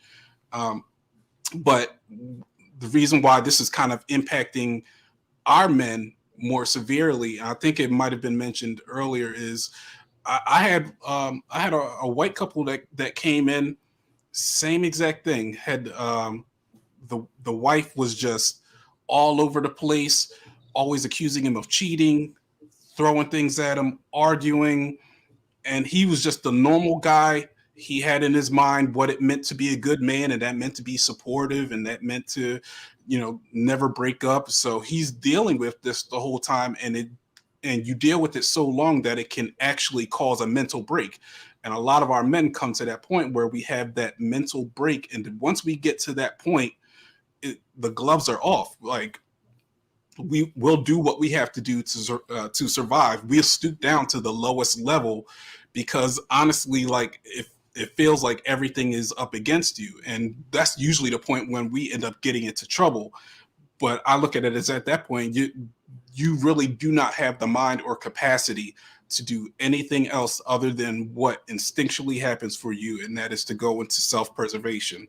So with I saw with a lot of white families, the men had much greater means. Like, guy I was dealing with, very well off, 6-figure earner, own company, Like he was able to just take his children and said, wife, you have to leave. Didn't have any kind of, custody issues, because he already had the kind of the foresight to document everything a long time and make sure that he was following legal procedures. Like he already had like a knowledge of that. We're behind the 8 ball in a lot of things. So we don't know. We're not really well versed in the political system. We're not the highest on the socioeconomic chain. We stigmatize mental health, so we tend to not even think about or examine how we feel and how we behave. And that also means we don't look at other people and how they think, how they feel, and how they behave. So we're just behind the 8 ball in so much, and it's leading to these disastrous results. What for this platform, for those men that have subscribed to this platform, what is something that, let's pretend this is a 911 call. I'm going to pretend that not only the 31 that's in this chat, but people that may see it after. What can Uncle Stu do almost immediately, or needs to start implementing, to help my brothers who I feel at this moment in time is crying out to me as an older gentleman? What should I be looking to implement to help them? Because at this point, there are certain answers I can't give because I don't even know the answer. Because certain things I've never really totally experienced, but I'm not trying to take away their experience because I see it as a reality. So I do see it. The most simple thing that you can do, honestly, and it sounds a little bit too basic, is actually to just listen. You actually said it inside when you were just talking. You said, I don't have the answer. That's actually a good thing. As men, a lot of times when our young brothers are trying to talk to us and tell us what they think and what they feel, we're only listening to provide them with an answer or a solution. And then a lot of times they're inside of a place where we can't immediately implement the solution that you give us or take the advice, because we're drowning in so much of the weight of what's going on around us that we constantly need that pick me up. But we get frustrated when somebody's not following our advice, so we kind of cut them off. By listening literally and just letting them tell their story and being curious, asking them what they were thinking at the time, what are they feeling, and literally being a sounding board, that takes some of the weight off of them. A lot of times when I have a client come in to me for counseling, after their first session, I'll ask them how they feel. And 90% of the time they say, I feel lighter. It's because you're taking burdens off of them, which is actually, we're doing the role of what the church is supposed to do, carrying burdens one to another, walking alongside each other. That is one of the most powerful things that you can do for these young men, while also making sure that you take care of yourself too, because walking in somebody else's burdens with them, it does put a weight on you, and it puts a especially large weight on us because we try to problem solve. So now we're digging into their problems, trying to solve them, rather than helping them come to the conclusions themselves, helping them in research or whatever we can do, but not trying to carry them, but just literally just walking alongside of them. And Yeah. Nelson, counselor, if I may interject, and this is one thing where I feel like especially the Black church is failing our community and failing the men, because they see these women coming into their church with just their children and no fathers. These pastors are not asking questions, the elders, the deacons, and they're not having sermons regarding this very subject, where they are need to get into the hearts of the women, the minds. If by way of preaching, like anyway, they see majority of the women that come up in their church are single mothers that come in there with their children, and they're not having a conversation of even asking where the father is. They just assuming that the father is not in the picture and don't want to be in the picture. So that, to me, in my humble opinion, with all due respect, I believe in a lot of ways the Black church is failing the Black community and the Black family as a nucleus and as a whole when they allow this to happen and they don't speak on it. They're not counseling these single mothers and trying to get them help and convincing them and swaying them in some way. it's saying that it's in the best interest of the child to let the father be in the life. Like that's a part of what the Black church is supposed to be about: healing the community through the word, and they're not doing that. So I'm going to also, tell you, I 100% agree. That's why when I did that platform about I love Jesus, can't stand church, I challenged that very issue. And I'm letting everybody know I got a degree in theology. And what I have seen in the 1990s, in the 2000s, and right now has been the most disgusting thing that I have ever seen coming out of the Black church. I 100% agree with you. I just got through one-on-one talk with Sir Hale Speaks, and we're also getting with Black Men Unfiltered and another pastor, and we're going to address that head on. So I agree with you. But I also feel for the pastors too, though. Huh? I mean, I said I also feel to a certain extent for a lot of the pastors, because in a lot of the smaller churches, these pastors are trying to be all things to all people. So yeah, even when they're trying to provide counseling to people, it's very much not coming from knowing like the whole person, knowing the emotional factors and knowing, anything that revolving around counseling. It's like scripture. All right, you got this problem. I need you to pray this many times. I need you to talk to God. Like it's hard to get below the layers when you don't know how to really peel them back. So in that sense, I can kind of understand the struggle of some of these pastors, because their first mindset is going to be, let me marry her off to a good man so that way they can become a good family unit, when that's it's not as simple as that. Yeah, I'm gonna have to back a little bit on that, because I know for a fact that there are more single women. Men are leaving. Black men are leaving the church, and there are more single women in the church with their kids, because they are the money. They are the helpmeets of the church. They spend more time in the church, doing more for the pastor than the church, and they are not pushing the needle when it comes to the counseling that they need to give these single women, because the single Black mothers are the ones that's making the church more financially stable right in this day and age. I'm not disagreeing with you. I'm saying I don't think that these pastors necessarily have the tools. You know what? I'm on that note. Let's table that one. We're gonna fight. And when I say fight, I'm not saying fighting. That's really gonna end up being one of the solutions that I'm going to present on this platform.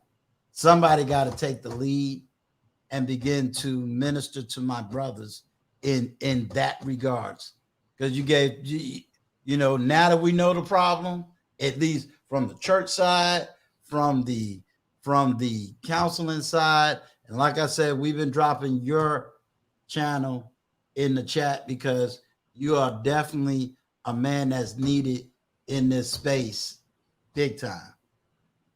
Thank you, much appreciated. Yes, I will definitely be an ear, and I want to be. I don't care if they're writing me 10 and 15 page emails. I'm going to read them. If it's no more, just to let you know, I read it. I got it. And that's why I reached out to you, because they need to know there is a professional in this space.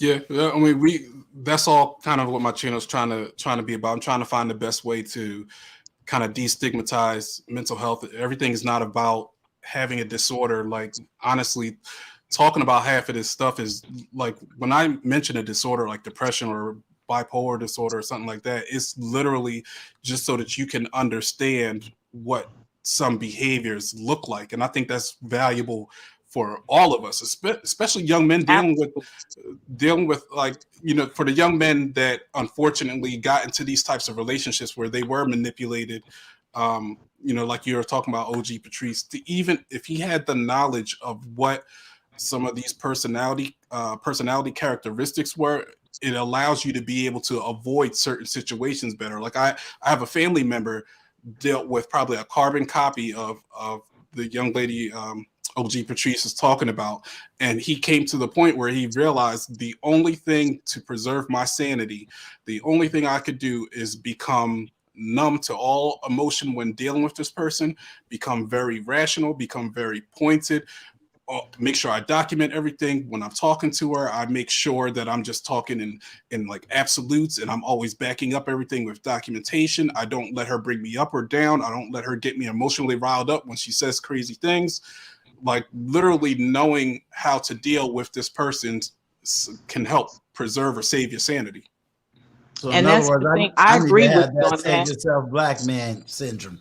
Yeah. I agree.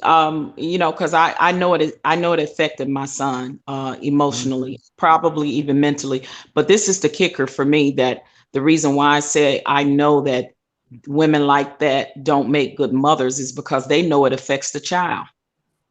Like I see it in my grandchild when I talk to her. I know she's emotionally and mentally affected from the things she said to me.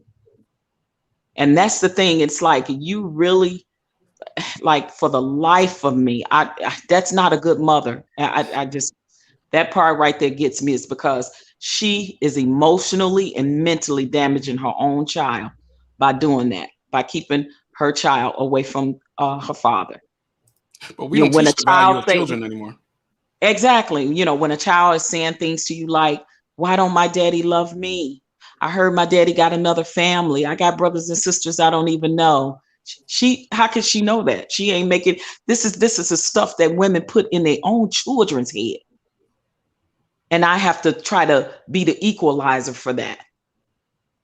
You know what I mean? So that's the insanity of how far women go with the manipulation. She don't even see the damage that she's doing to my granddaughter, and how my granddaughter is going to view men in her life when she becomes of age and start dating and things of that nature. She don't even realize how deep the rabbit hole truly goes. But she don't care. She's so much into her selfishness and self-centeredness. She don't even care that she's hurting her own child. Yeah, it just, it just baffles me. No, I want everybody in my chat. If y'all got the ability to put the clap sign on, I want y'all to give OG Patrice some praise. You know, when y'all see on these YouTube streets, give her some love, because she's stating her story. She's stating her pain. She is bold enough to get up here and tell you what she goes through as a grandmother, as a mother.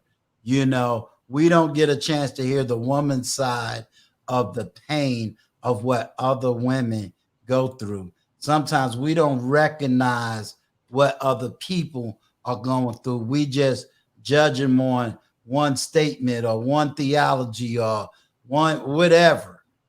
But when people are opening up and they're talking on this platform, which is, quote, a male dominated platform, when I get women up here, I need you brothers just to represent. You know, as you notice, this ain't a platform where we got all this yelling and cussing and fussing and screaming and acting crazy. This is a platform for solutions. And when OG Patrice is telling you her pain, her frustration, her anger, and she's even telling you her truth as to, hey, she's seeing black men trying to do the right thing. Not only just her son, she see you. So brothers, when you're on these YouTube streets, recognize OG Patrice. Give it a love, man. Maybe, you know, when you hear her voice, you know, we had to shut somebody down. They thought me and OG Patrice, we be fighting. No, we are two black older people who just have compassion for what we believe. Period. You might see us on one platform. We might debate the ADOS, but I'm getting ready to see a real ADOS debate now, so I'm good. But yeah, I'm gonna get you on that one, Uncle Stu. We got, yeah, but I love you. It's all in love. It's all in love. I didn't need to know the date. You know what? Let me give a big shout out to Alpha Male Honesty. Salute to you, sir. I thank you for coming by. This is the brother I met on Bernard Raleigh, and I ain't got nothing but love and respect for him. Thank you, sir. Appreciate you coming by today. just to hear the conversation, and you more than welcome to come up on the channel. I just want men to know. OG Patrice does not have a channel yet. And I want Yes. y'all to hear the word yet. Yes. We fighting for her to get her channel, but she is constantly alpha male honesty on a lot of you. She's out here on the YouTube streets. She is my right hand woman because we be floating. I support so many people on this platform, and I do, Uncle Stu. I get mad love, but I want the men to know when it comes to especially things like this, you got me as an advocate and you have me as that support system and as an ally. And listen, if men got together right today and formed a coalition to fight the child support system, I believe that women like me need to be right there by y'all side. Right there by y'all side, because it is real, and I know what y'all go through. I argue with family members that I know doing they baby daddies wrong. I know they are, and I'm arguing with them about like, no, I don't care. I don't care. You wrong. You wrong for keeping this child away from him. Period. Point blank. And the explanation point. You're wrong. Brown Eyes, make sure we are subscribed to Alpha Male Honesty. Make sure we are subscribed to Alpha Male Honesty. Alpha Male Honesty, if you can, sir, drop your YouTube channel in the chat, please. He has been an awesome support, OG. We was on the Bernard Riley because Before the Billions was on Bernard Riley today. So we definitely salute him, and Alpha Male Honesty was there. So I definitely have a lot of respect. He dropped real good knowledge, and hopefully one day I can get him on the platform as well. Uncle Stu, I have to make a phone call, but I'm gonna be in the back listening because I really love Destination Dad telling his story, and then I'll come back up. Okay, sounds good. All right, Destination Dad. He's the one that made Nielsen Counseling. He made Brown Eyes mad because I went to his channel. First time he was starting a YouTube channel. So I said, oh, Destination Dad. Okay, this is going to be about a dad and his kid. And the first video he put up was about a GoPro 10, right? Do you know that? You know within 2 weeks I went and bought a GoPro 10, right? So he got me. Thank you, Wally, for putting Alpha Male Honesty's YouTube channel in the chat. Appreciate you. But go ahead, Destination Dad. Hey, I feel like we came so far. You want me to go back to what we was talking about with the cussing and everything? Although we came this far, wherever you know, I'm taking the lead from You welcome, Bolo TV. You welcome. I'm taking the lead from Nielsen Counseling. He says be the ear. He says be the ear. So I'm here to be the ear.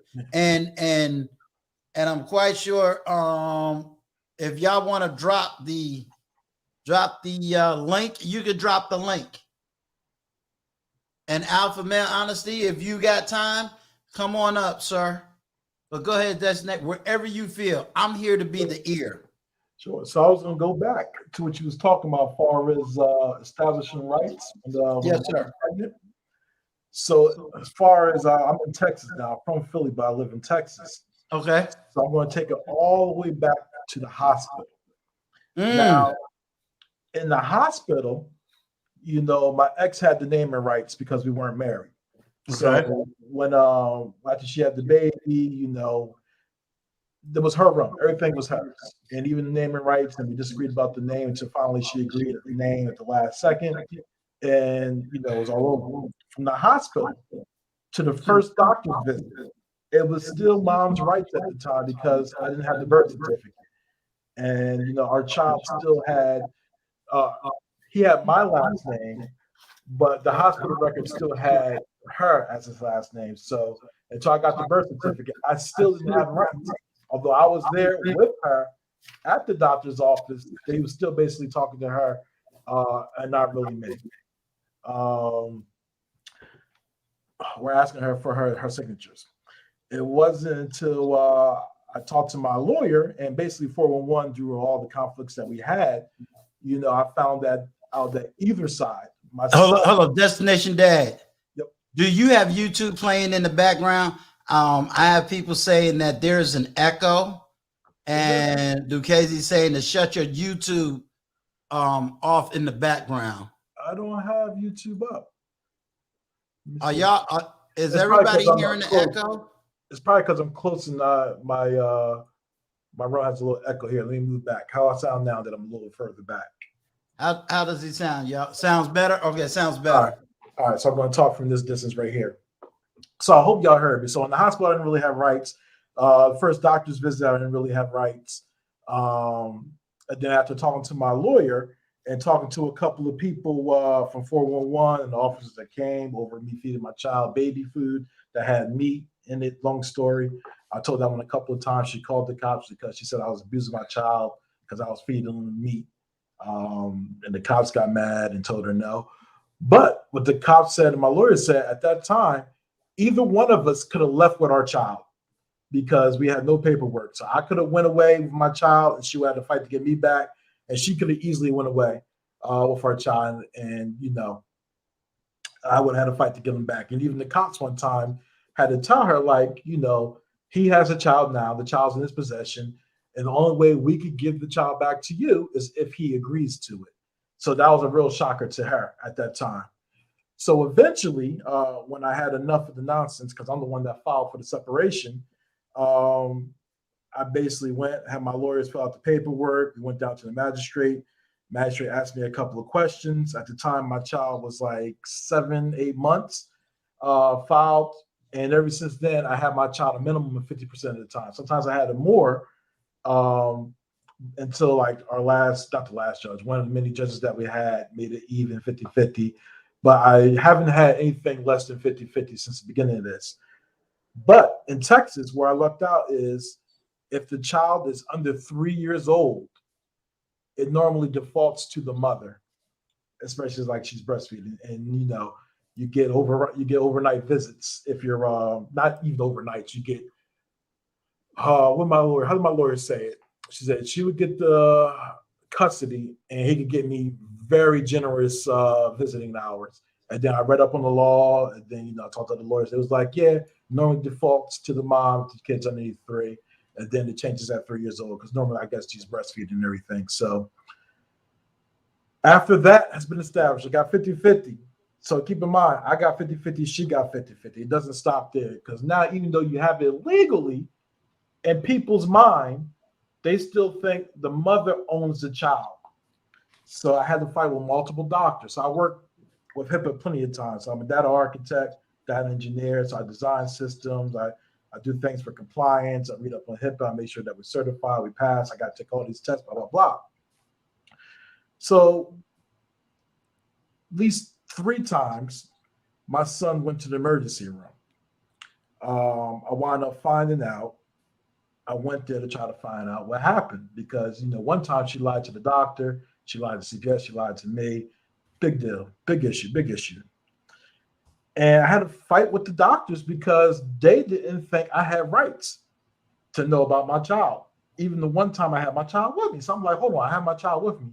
And I was like, first of all, it's against HIPAA for you not to give me. If you're assuming because I'm the father, I don't have any rights. And I was like, unless she has paperwork from the courts explicitly stating that I am not allowed to have this information, you're supposed to give it to me.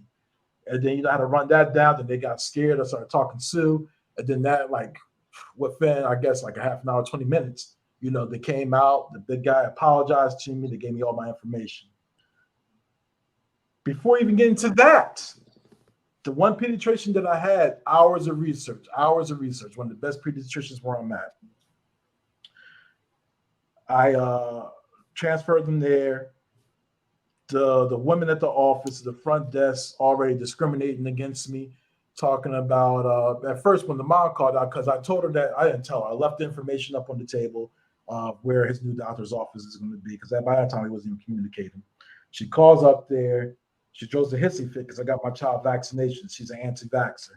And she's a grown woman that didn't even have insurance, so I came in her life and gave her insurance. Long story. I told all this stuff on different channels multiple times. But she's an anti-vaxxer. She didn't have insurance. She never took them there. So I'm constantly going to the doctor's visits. She's constantly calling up, complaining, like, why is he letting them get vaccinations? Why is he doing that, causing a big stink? So the doctor's office is kind of begging me, hey, you should go somewhere else to get the vaccination and give you everything else. Until finally they try to force me to find something that, is basically, I want to say, borderline illegal. So I wasn't signing it. They dropped me. I still want to go back when all this is done because we still have arbitration. And I kind of want to file a suit against the board for other men like me that's going to go through this. So they know they're not supposed to do that. But out their own mouths, they said, we're not used to seeing fathers here. They said, well, she's the mother. They said a whole bunch of other stuff in favor of her. They never even seen her until I had to force them. I said, first of all, why are you giving her my son's information over the phone? Do you know who she is? She could be anybody that knows me or my child. Why are you doing that? You need to make sure she comes up here with her ID and identify herself. So again, surprise. I don't want to say because I'm a black man or a man, just in general. If anybody knows HIPAA, they probably was surprised. And I brought it to them because they could get sued for that. So they made her come up there, and they had a note that she came up there after I made a hissy fit and everything. Like, yo, what you doing? Verified it, and then from there, they was just upset at me, and it's just frustrating. So I had a regular emergency room. I had this primary care doctor, all that discriminating against me because I feel like I'm a male. Not only that, I don't like to throw race into too many things, but I'm a black male. And I don't walk around with my head down like some people do. Like I actually forward. I tell you what it is. And I'm pretty quiet until you try to get over me. And then I'm like, no, that's not how it goes. This is actually the law. How about you do that? And then once I do that, then they change their whole tone, their demeanor changes. And then when I started saying, well, I do have a lawyer. And then one of them, I had to remind them, like, look, I already had my lawyer subpoena the records from her being here last time. Now I'm going to start subpoenaing people. Then they got, so it's just, what Brother Nelson Counseling said is 100% true, man. When you said talking in absolutes and documentation, that's what I've been doing from the beginning because I knew what type of person she was. And for any male going through this, or woman, but this is a manosphere, for any person going, not even manosphere, for any person going through this, especially males, because we get it, the most absolutes where there's no room for interpretation and documentation is exactly what you need. Secondly, try to consult with a lawyer because my lawyer was telling me ways, I want to say it because she ain't going to find this channel. Hopefully she doesn't. How to record conversations. So it's not illegal to record conversations in Texas. So as long as you're part of the conversation, you can record everything. So I was recording all our conversations, whether she knew it or not. What you can't do in the state of Texas, for my lawyer, is purposely record someone not be part of the conversation. So I can't leave my recorder in the room where she's on the phone and not be in that room and not be part of that conversation. So I was getting that documentation. I had my baby camera and all that stuff on. I did everything I could to protect myself, as well as spend, like most people know, $100,000 plus just to get 50-50 for my child. So my thing is, make sure you talk with a lawyer, find out what you're legally allowed to do, and make sure you present that in court.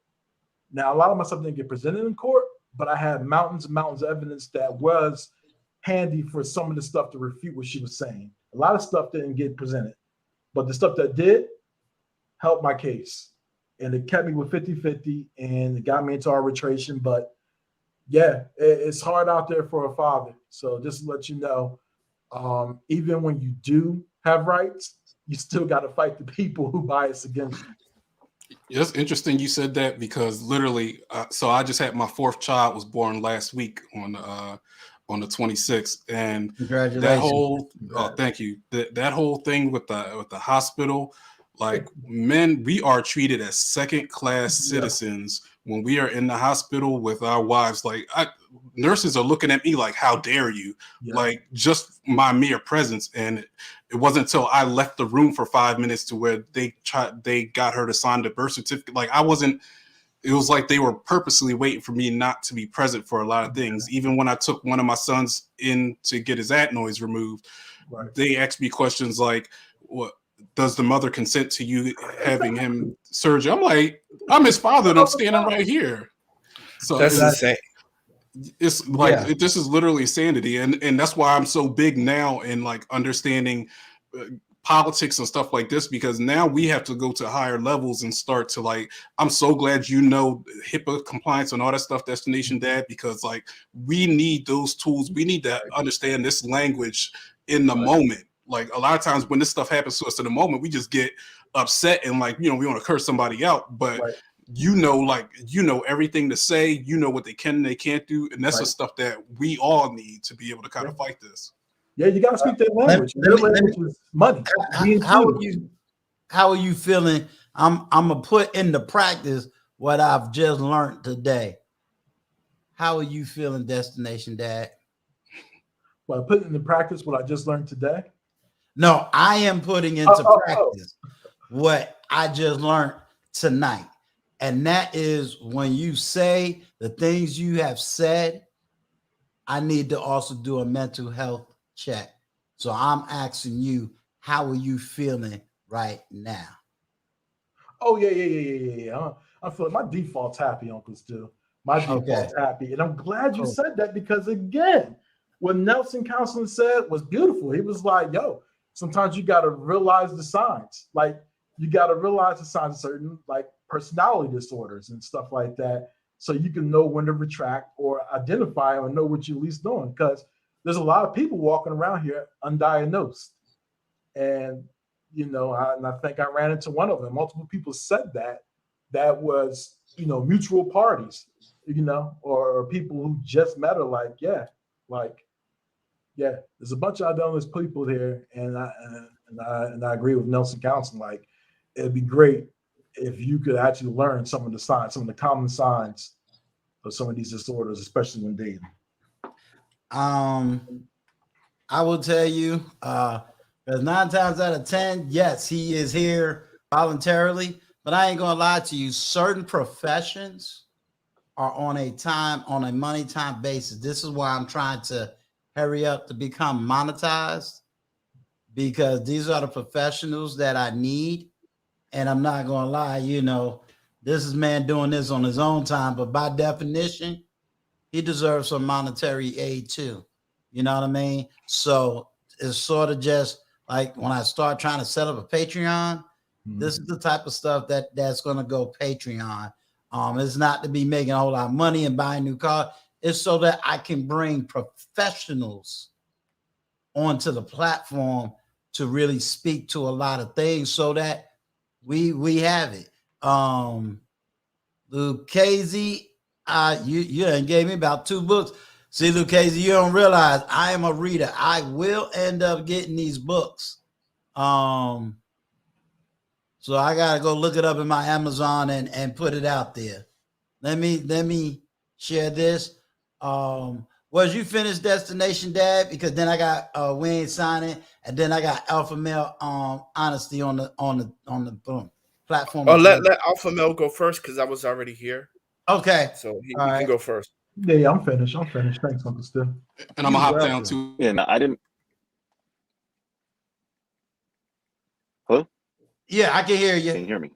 Yes. All right, just checking. I didn't have too much on this specific topic right here. Myself, when I had my child, I was married for about 4 years. My son was planned. So I never had that issue. And even when I got divorced, we had an amicable split, right? We didn't even involve, attorneys in it. We just went in and spoke to a mediator. They kept pushing her to like, oh, well, you need to get him on child support. And she was like, no, I know he's a solid man. I don't have to worry about him running away or anything like that. So for the gentlemen, right, and the brothers that are out there, I know there are a lot of us that do have issues with the women that they have children with. I will say keep your head up, but like I said, I can't effectively add too much to the conversation on that matter. Okay. And I don't want to pretend like I do either. So no, that's honesty. I mean, that is honesty. I don't want everybody thinking that I'm not paying attention. I'm trying to find this book that Lucchese said so I can put it as my book reads. So no, I am listening to you. Thank you, Nielsen Counseling. I appreciate you giving me your time and speaking truth to power. Thank you. Thank you. We ain't signing. How's my voice? How's my sound quality now? Excellent. Is it okay? Okay. And what up to Destination Dad, Philly in the house? You Yes, know, sir. glad, Yes, glad, sir. glad to hear you're doing well. And yeah, I mean, well, I don't have kids yet. I'm planning for next year to finally have some kids. But just as a person that's prepping for kids, these stories sound like nightmares. And you have to wonder, if you're not in the right situation, why put yourself through that?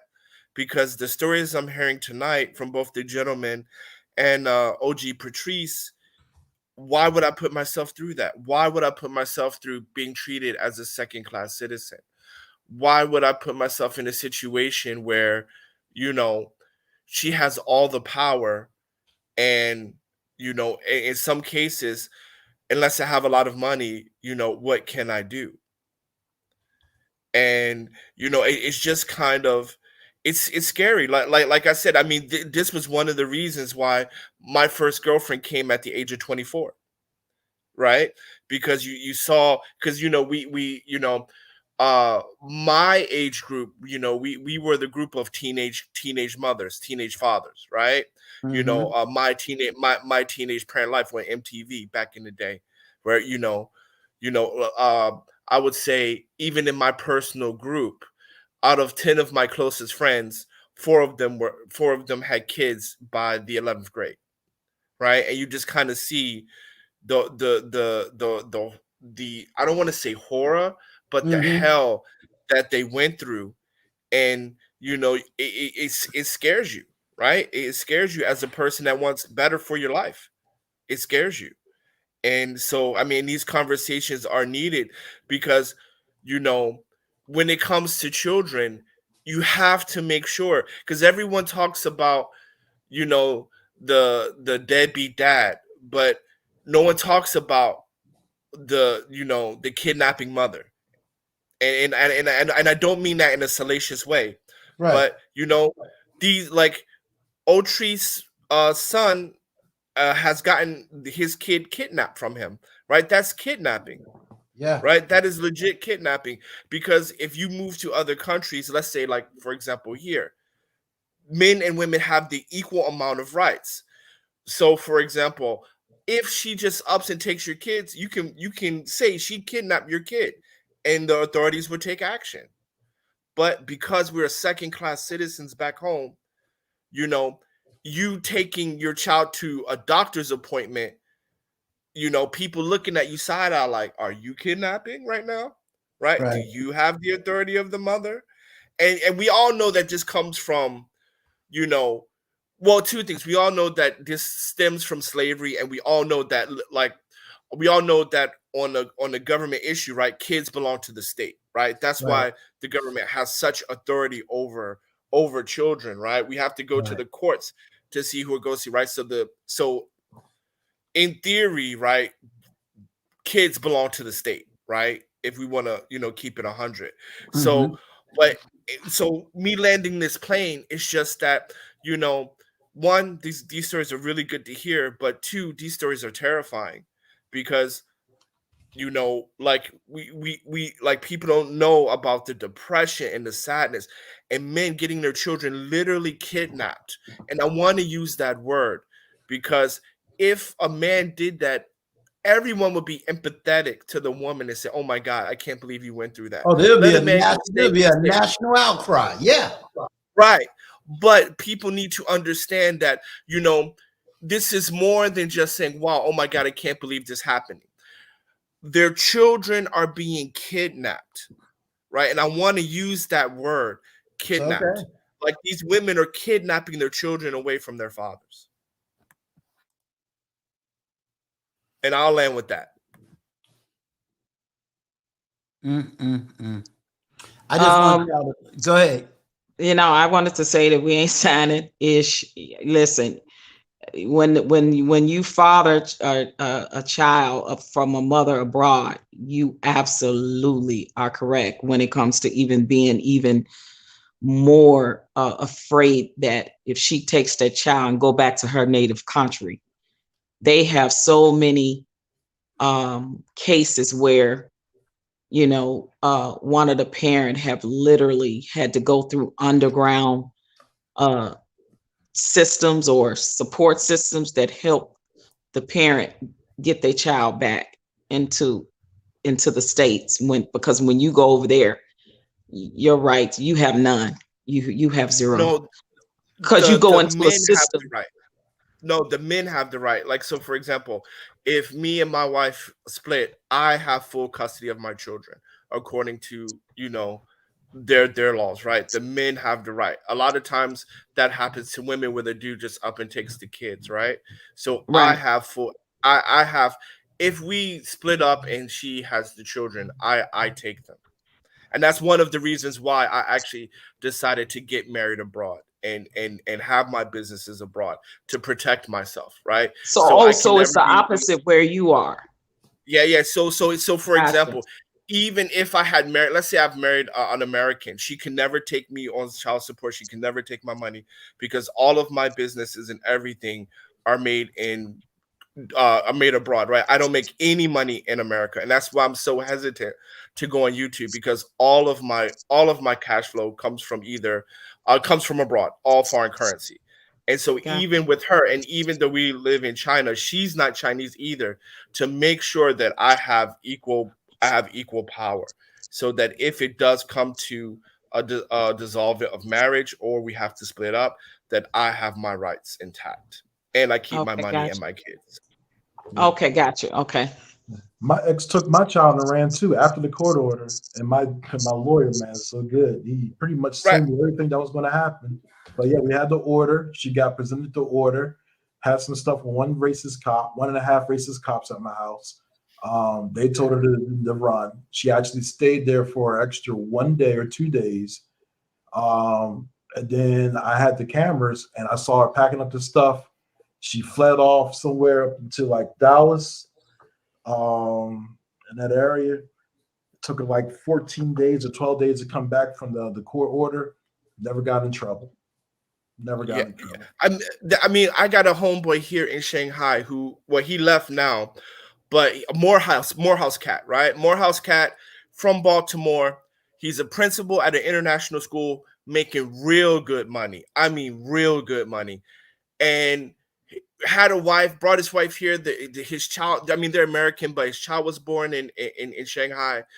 Wife was like, "I'm not happy here. I want to go home."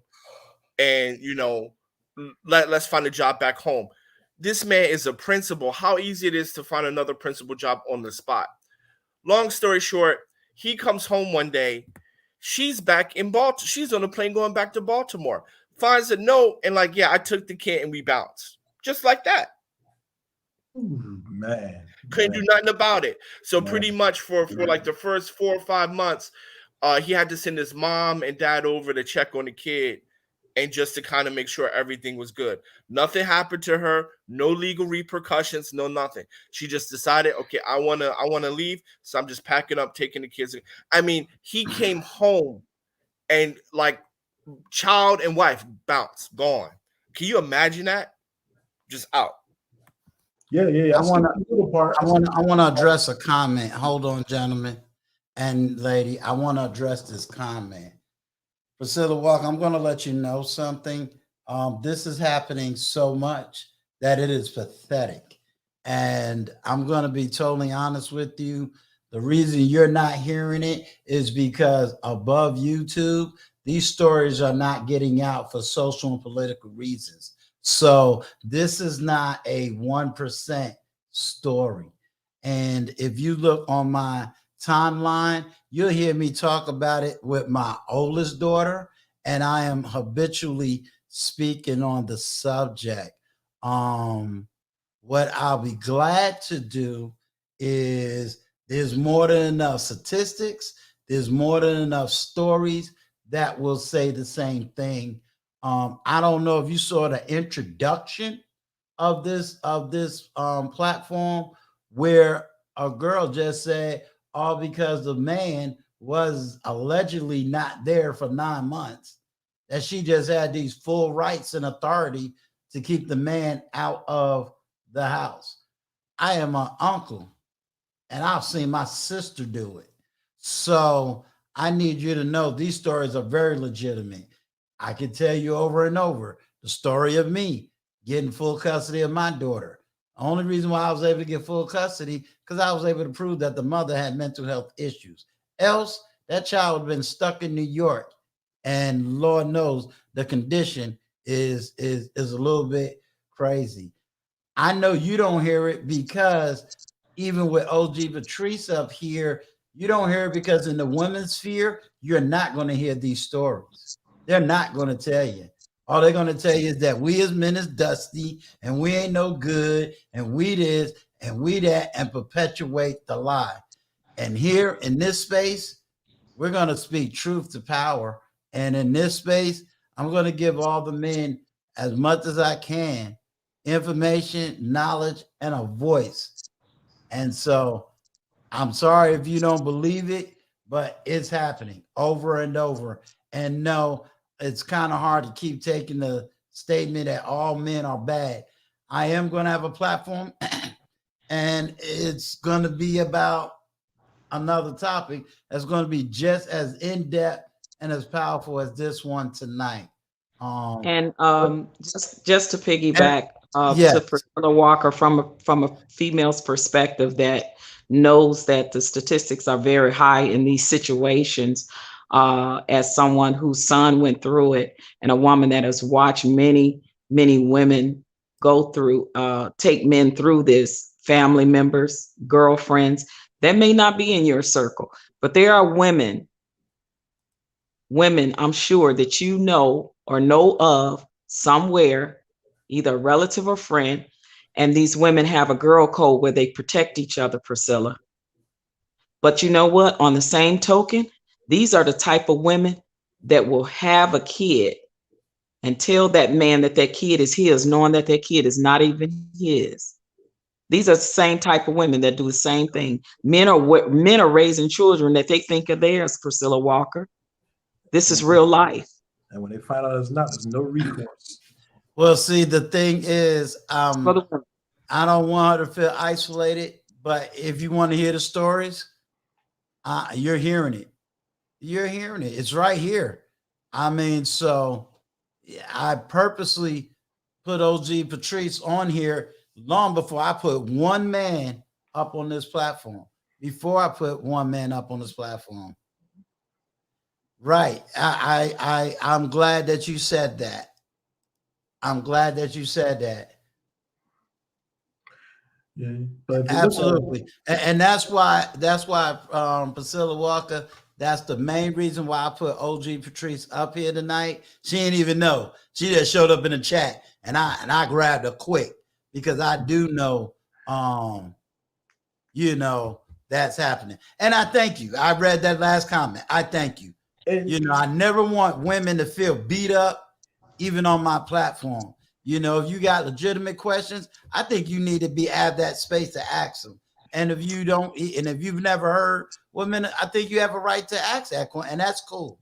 Thank you. And yes, thank you for the question. I would just employ Priscilla Walker or women in general that know that there are women in your circles that are doing this.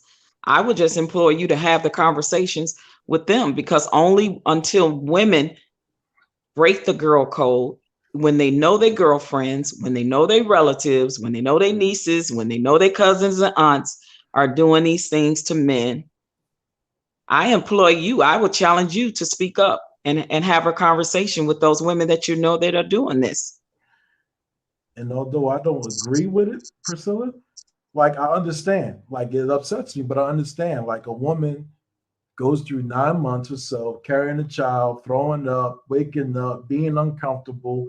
And then when the child's born, he's waking up, feeding them, was crying, got that attachment and all that. I could understand why a woman would want to claim the child or so on and feel like she has ownership over it. I could understand it. But, and you can't blame a male for getting mad, but we need to get it to the point whereas less women are running away with it, or taking the kids and trying to make so many decisions for the child without consulting the father. Like I can understand it. I don't agree with, but I can understand it. And they can let it slide, but it's got to be a point where you calm down. Like, all right, this child shares DNA with this guy too. Yeah, and that's why I give her the credit, because she was at least able to challenge it, and then in her last 3 comments, it is stories, gentlemen, that a lot of these women probably just couldn't even fathom, because that's why you heard me ask OG, could you ever believe we would get here? I mean, I ain't gonna lie, I didn't grow up with these stories. And then to have what I went through, and then, getting older, and then going back out in the dating world, and seeing this stuff, it's like, hey, this is absolutely crazy. So I get it. Destination Dad, you also opened up something that I'm going to do some more research on, and that's really knowing the HEPA law in the depth that you know it. So that's going to be something that we're going to have to definitely bring on this platform, and see if I can get some real in-depth knowledge and teach the HEPA law on this platform. Alpha Man Honesty, whether it's this topic or any topic, what do you have to add?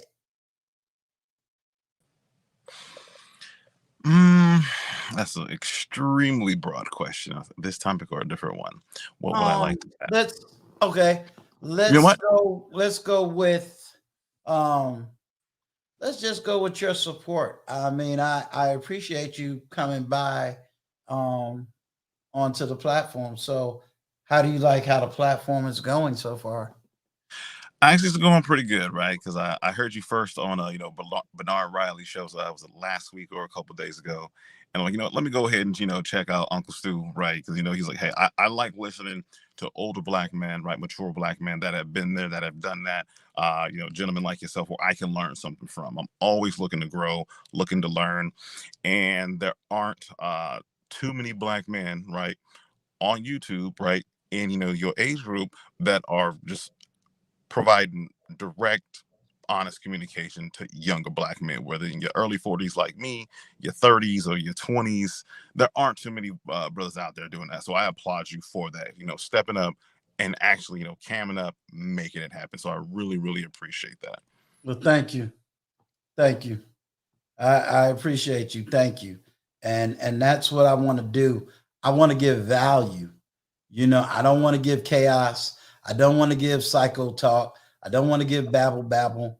I want to be able to be of value, because I feel if you taking 30 minutes, if you're taking an hour, if you're taking 2 hours out of your time, I need you to be able to walk away from this platform knowing that you learned something, or knowing that someone is hearing you and someone is actually caring and putting the time in to try to find, build, create solutions. So, because I know for me, and I tell my own story, when I was going through, I didn't have something called the manosphere. I didn't have something called the red pill community. I didn't have any of these things available to me. Being that I am a veteran, United States Army, later on, almost up to 50 years old, that I even get mental health treatment, for everything I had to do. So, this is my way of giving my brothers back what was given to me. I understand that I have access to things that many other people don't. So I get it. And, like I said, I know that certain things that's going to be needed, it takes money. Let's just be honest. There's certain professionals, it takes money. It's not that they're trying to make a profit. People got to eat too. So I'm trying to get there where I can get these professionals, where I can get real therapists, where, I can be able to build and have networks where brothers cannot just deal with YouTube issues, but they know what to do when they get off of YouTube. And that's what I want to do, Uncle Stu. I reached out to JT. I gotta try to reach out to Black Belt, the Black Suit, and some other people. But I want to do a show, whereas I talk to a financial planner or a financial advisor to find out when is it not profitable and when is it not good to keep fighting. Because with me, I lucked out. I make a little bit of money, so I was lucked out and I was able to fight. But for some people, if they go past a certain point, they're going to lose it all. And then you get to the point where a lot more stuff starts happening. So I want to ask some questions like, how much money should you put to the side? How much should you charge a lot before the separation? What percentage of your salary should you go maximum when you're trying to get a divorce and pay for a lawyer and all that? So it might be best I get a lawyer and a financial advisor, because I want to take people to the actual steps that I took and other people might have to take, as far as finding a lawyer, planning. And that's Can good, I ask? Destination Dad. If I may interject something too that I can speak to the man on, and I think that a smart thing to do is that if you have a pretty decent rapport with your mother of your child prior to her having the baby, try to come to a happy medium before that baby is born to see if you can work out something with the mother, if possible, to where she don't have to take you through the system. Oh, I tried that. Yeah, that's good. I did try that. Well, I'm just saying, Yep.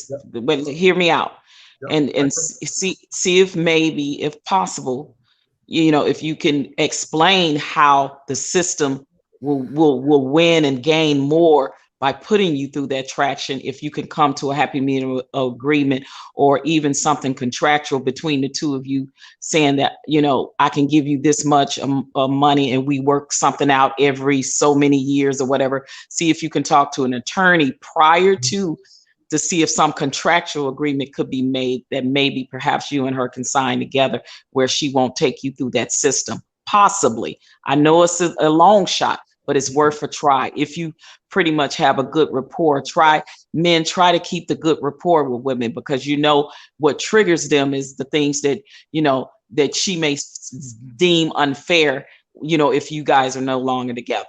Whether that be she still wants you, or whether that be she just wants you to hurt, she just wants to call like something. I'm just trying to think of a way that if you can lessen the blow, lessen the drama, lessen the toxic behavior, if the woman would be willing to sit down and be realistic about it and have that conversation and maybe come up with something contractual to not take you through the system. And you know what I mean? To try to stop it before it goes down the rabbit hole so deep and it's so ugly and it's going to cost you more money in the end. That's the only thing I'm saying. And I know what going to say. Sometimes women just ain't listening. Oh, no, they ain't trying to listen and trying to have that. But I'm just trying to think of something that it can lighten the load more on you now than you paying more later. Oh, I agree with you. I tried it 100%. And my other suggestion, Destination Dad, is this is not a sly against anyone, so I don't want it to be taken personal. When you're out here trying to network and you're trying to go that route, please find older gentlemen and professionals. 20-somethings don't need to be touching this topic. I'm gonna let Wing sign in to see if he backs me up on that one. Certain people, I agree. Do not be getting a 20-something and a 30-something to be touching this topic. Oh yeah, you're gonna need somebody in their 40s or 50s, because they have real experience, they have real life experience, and they could take things in a much deeper, broader perspective. A 20-year-old is not ready. Yeah, I just would say, when you're looking for mentorship, or trying to achieve something, try to go to someone who has already done it or went through it and came out and got the result that you wanted. Just that's kind of like my rule of thumb, right? Mm-hmm. So, before I got married, I talked to people who were married, right? And before kids, I talked to people who had kids, and who have kids and raising their kids the way I wanted to raise my kids, and I talk to them, and is one thing that Nelson here said, right? It's just that you need to be meticulous about you need to be meticulous and prep. I think for Black people, we're too much faith based and not protection based. I think we need to be both, right? We have faith and we hope that good outcomes occur, but we also need to protect ourselves. There's a reason why Floyd Mayweather, and I hate to relate it to sports, but there's a reason why Floyd Mayweather is undefeated, right? Because he has excellent defense, right? He has an outstanding offense, but if someone has better offense than him, he has the better defense. And for Black men, you have to put yourself to where you're protecting yourself at all time. If you get married, okay, make sure you protect yourself. We live in America, high divorce rate. If you have children, make sure you do whatever you can do and find out what you can do so that if you guys split up or, and she takes the kids, do whatever you can do so that you can get the outcome that you desire, right? And if that's video recording her, voice recording her, noting down every time that she took a drink, whatever. I mean, it's insane you have to live that way, but you got to do that. Like, I mean, I would not want to live that way. I believe in quality of life, but if you do that, you have to protect yourself because we know the situation. In America, you're the second-class citizen. So you need to do stuff to protect yourself. So God forbid that situation ever comes up, you have the documentation, just like Nelson said, right? Like how in the white community, he was much more prepared. He had the documentation. He was speaking in absolutes. He had the video, right? And, you just move forward. I mean, that's a horrible way to live, but you got to protect yourself. And just to piggyback on that this old saying that I grew up hearing, mama's baby, daddy's maybe, that still holds true right to this day. Men, you also have to protect yourselves. You know that women can put you in these positions. You have to take accountability too when you are sleeping with these women. You are choosing these women. You have to protect yourselves as well. That onus is also on you, because especially when it becomes problematic, it is more on than it is on her. I'm going to tell you, you just opened the door. Go ahead. We ain't signing. I just want to say, and this is something for the ladies, men. Hey, we know the deal, right? So if you're in that situation, you chose her, right? If you're in that situation, you chose her. And I know that's tough to hear, but at the end of the day, we're in this situation. So you chose her. So make better decisions, right? Make better vetting decisions, because the OG Patrice is right? At the end of the day, you chose her, right? At the end of the day, you chose her. And also what she talked about, daddy's maybe mama's baby. 30% of men in America and in the UK right now are raising children that are biologically not theirs, and they have no idea. So, the game now. It's on you. And I'm going to tell you open up a door, because that's really how my second child was even born, because the mother accused me of being the father of a son that turned around, wasn't even mine. And by the time I discovered that she was pregnant with my daughter that I know is mine, and that was some of the ways I was able to win in court. That's why I always say there are certain situations I've been through. It was only because I had certain resources at my disposal that was able to do that. And I know other men don't have those resources. I think this was a very good chat. Let me check on everybody. OG Patrice. And also too, where that is concerned, once I have a friend raised a child by his wife that he thought was his. He did not find out that son was not his until his son needed a blood transfusion. Come to find out, it was the next door neighbor's son. And he was married to this woman. Wow. OG Patrice, your little nephew before the billions. You know, he a star. He was on Bernard Riley. You can't tell him nothing now. He about to go get him a $500 suit now. Shout out to BTV. Shout out.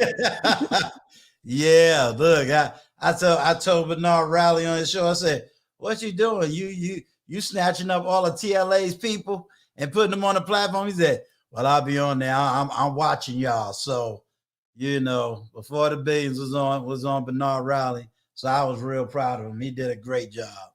He did a great job. Vaughn, let's close the back. Unless before the billions you want to come up, you can give me a 1 in the chat. If you want to come up, but I'm gonna close the back chat, the chat.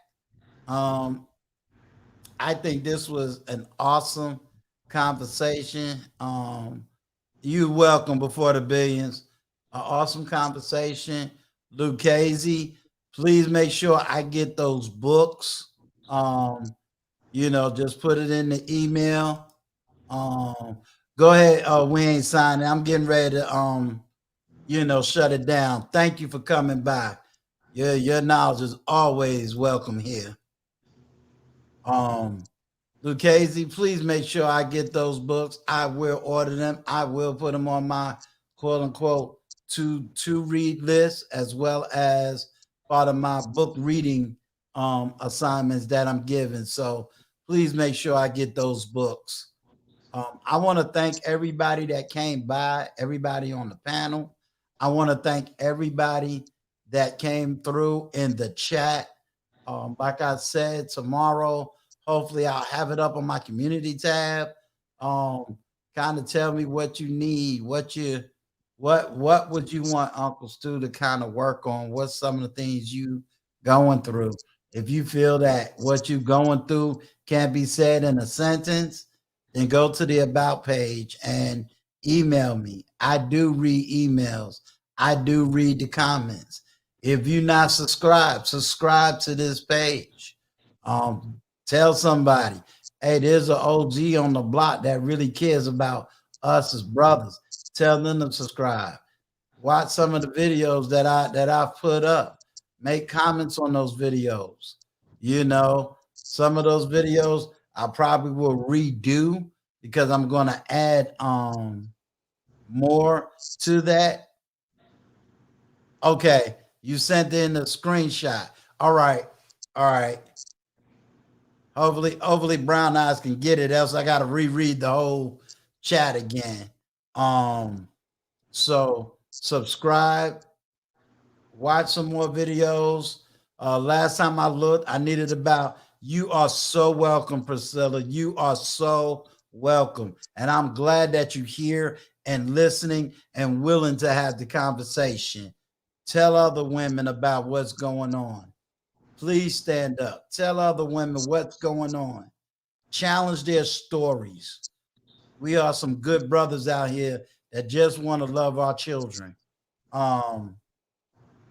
Please watch as many videos. If you got to play it in the back, play it in the back. Last time we looked, I needed 800 more watch hours. So the more times that you're looking at these videos, the more watch hours I get, then we can go ahead and get monetized. Then it allows me to do a whole lot more when I'm monetized versus when I'm not monetized. But I'm up here. I want y'all to know I love you. It's not about a number. It's about a person. And every number, you're a human being. And I want you to recognize that and know that. OG Patrice, you know you're my right wing when we were floating around these YouTube streets. You are my superior actress with me on these movie streets. We're gonna do big things. We're gonna do big things. Destination Dad, I definitely salute you, sir. Yes, I got a GoPro because of you. Now I gotta go study the HEPA laws because of you. So we good. I always enjoy hearing Destination Dad and his story. I really appreciate it. I think men like him and other men's stories are so important because I think the main thing is this, women just don't believe that these things are real, that that women take men through these things. So I appreciate that, and me having to go through it myself has allowed me to, like I said, to become an advocate for men like Destination Dad, and an ally, and stand by men that are genuinely good men that want to be in their children's lives. And I would challenge other women to do the same thing. So when you hear these stories and you know these women in your family, your friends are doing these things, we have to break the girl code when it comes to things like this and do the right thing, because these children are growing up without their fathers, and it really is affecting them on a mental level and on an emotional level as well. So thank you, Uncle Stu. I appreciate you for allowing me to come on your platform. We'll fight later. I got a bone to we'll pick. fight later. I gotta go see my boy Wayne Side and do this debate. It ain't even gonna be on my channel. It's gonna be on somebody. I think isn't that on what's the name channel? It's on Black Man's channel, yeah. Yeah. So I'll be over there. I'm like, all right. I got a bone to pick with you and JB though. We gonna talk later. Oh Lord. Yeah, I'm coming for you. I'm gonna get you. Not me and JB. Look, we trying to be low key. Y'all wasn't low key over there. Y'all wasn't low key over there. I'm coming for you. I'm coming for both of y'all. Coming off with your heads. Off with your heads. Oh man, I gotta tell JB we gotta get ready. We gotta get ready. Oh man. All right. I'll see you later. Okay. Take care. Shout out to your chat. All right. All right. Destination Dad. This is an inside joke to you. Because of you, I had to go out and get that GoPro. So she's trying to limit anybody that's trying to slow me down from buying more equipment. Yo, Uncle Stu, like I said, man, I want to be amongst the first to actually do the super chat. So please let me know, and I'm going to run you a bunch of videos. I'm going to put it up in the playlist, and I'm just going to rip through them so you get all the hours, man. All right, that'll work. That'll work. Once again, I thank you for coming by, and to everybody in the chat and those listening outside the chat. Uncle Stu loves you. He's always praying for you, and he rocks and rolls with y'all. To my brothers as well as to my sisters, remember, I am Uncle Stu. I'm here to empower my brothers, to keep you lifted up, to keep you prayed up, to empower you, and then try to educate the women who claim they want to love and be with you, so that we get these truths out, but not just get the story out, not just talk about the problem, but we're going to fight for solutions and then make sure that we're getting the results that we want and desire at the end of the day.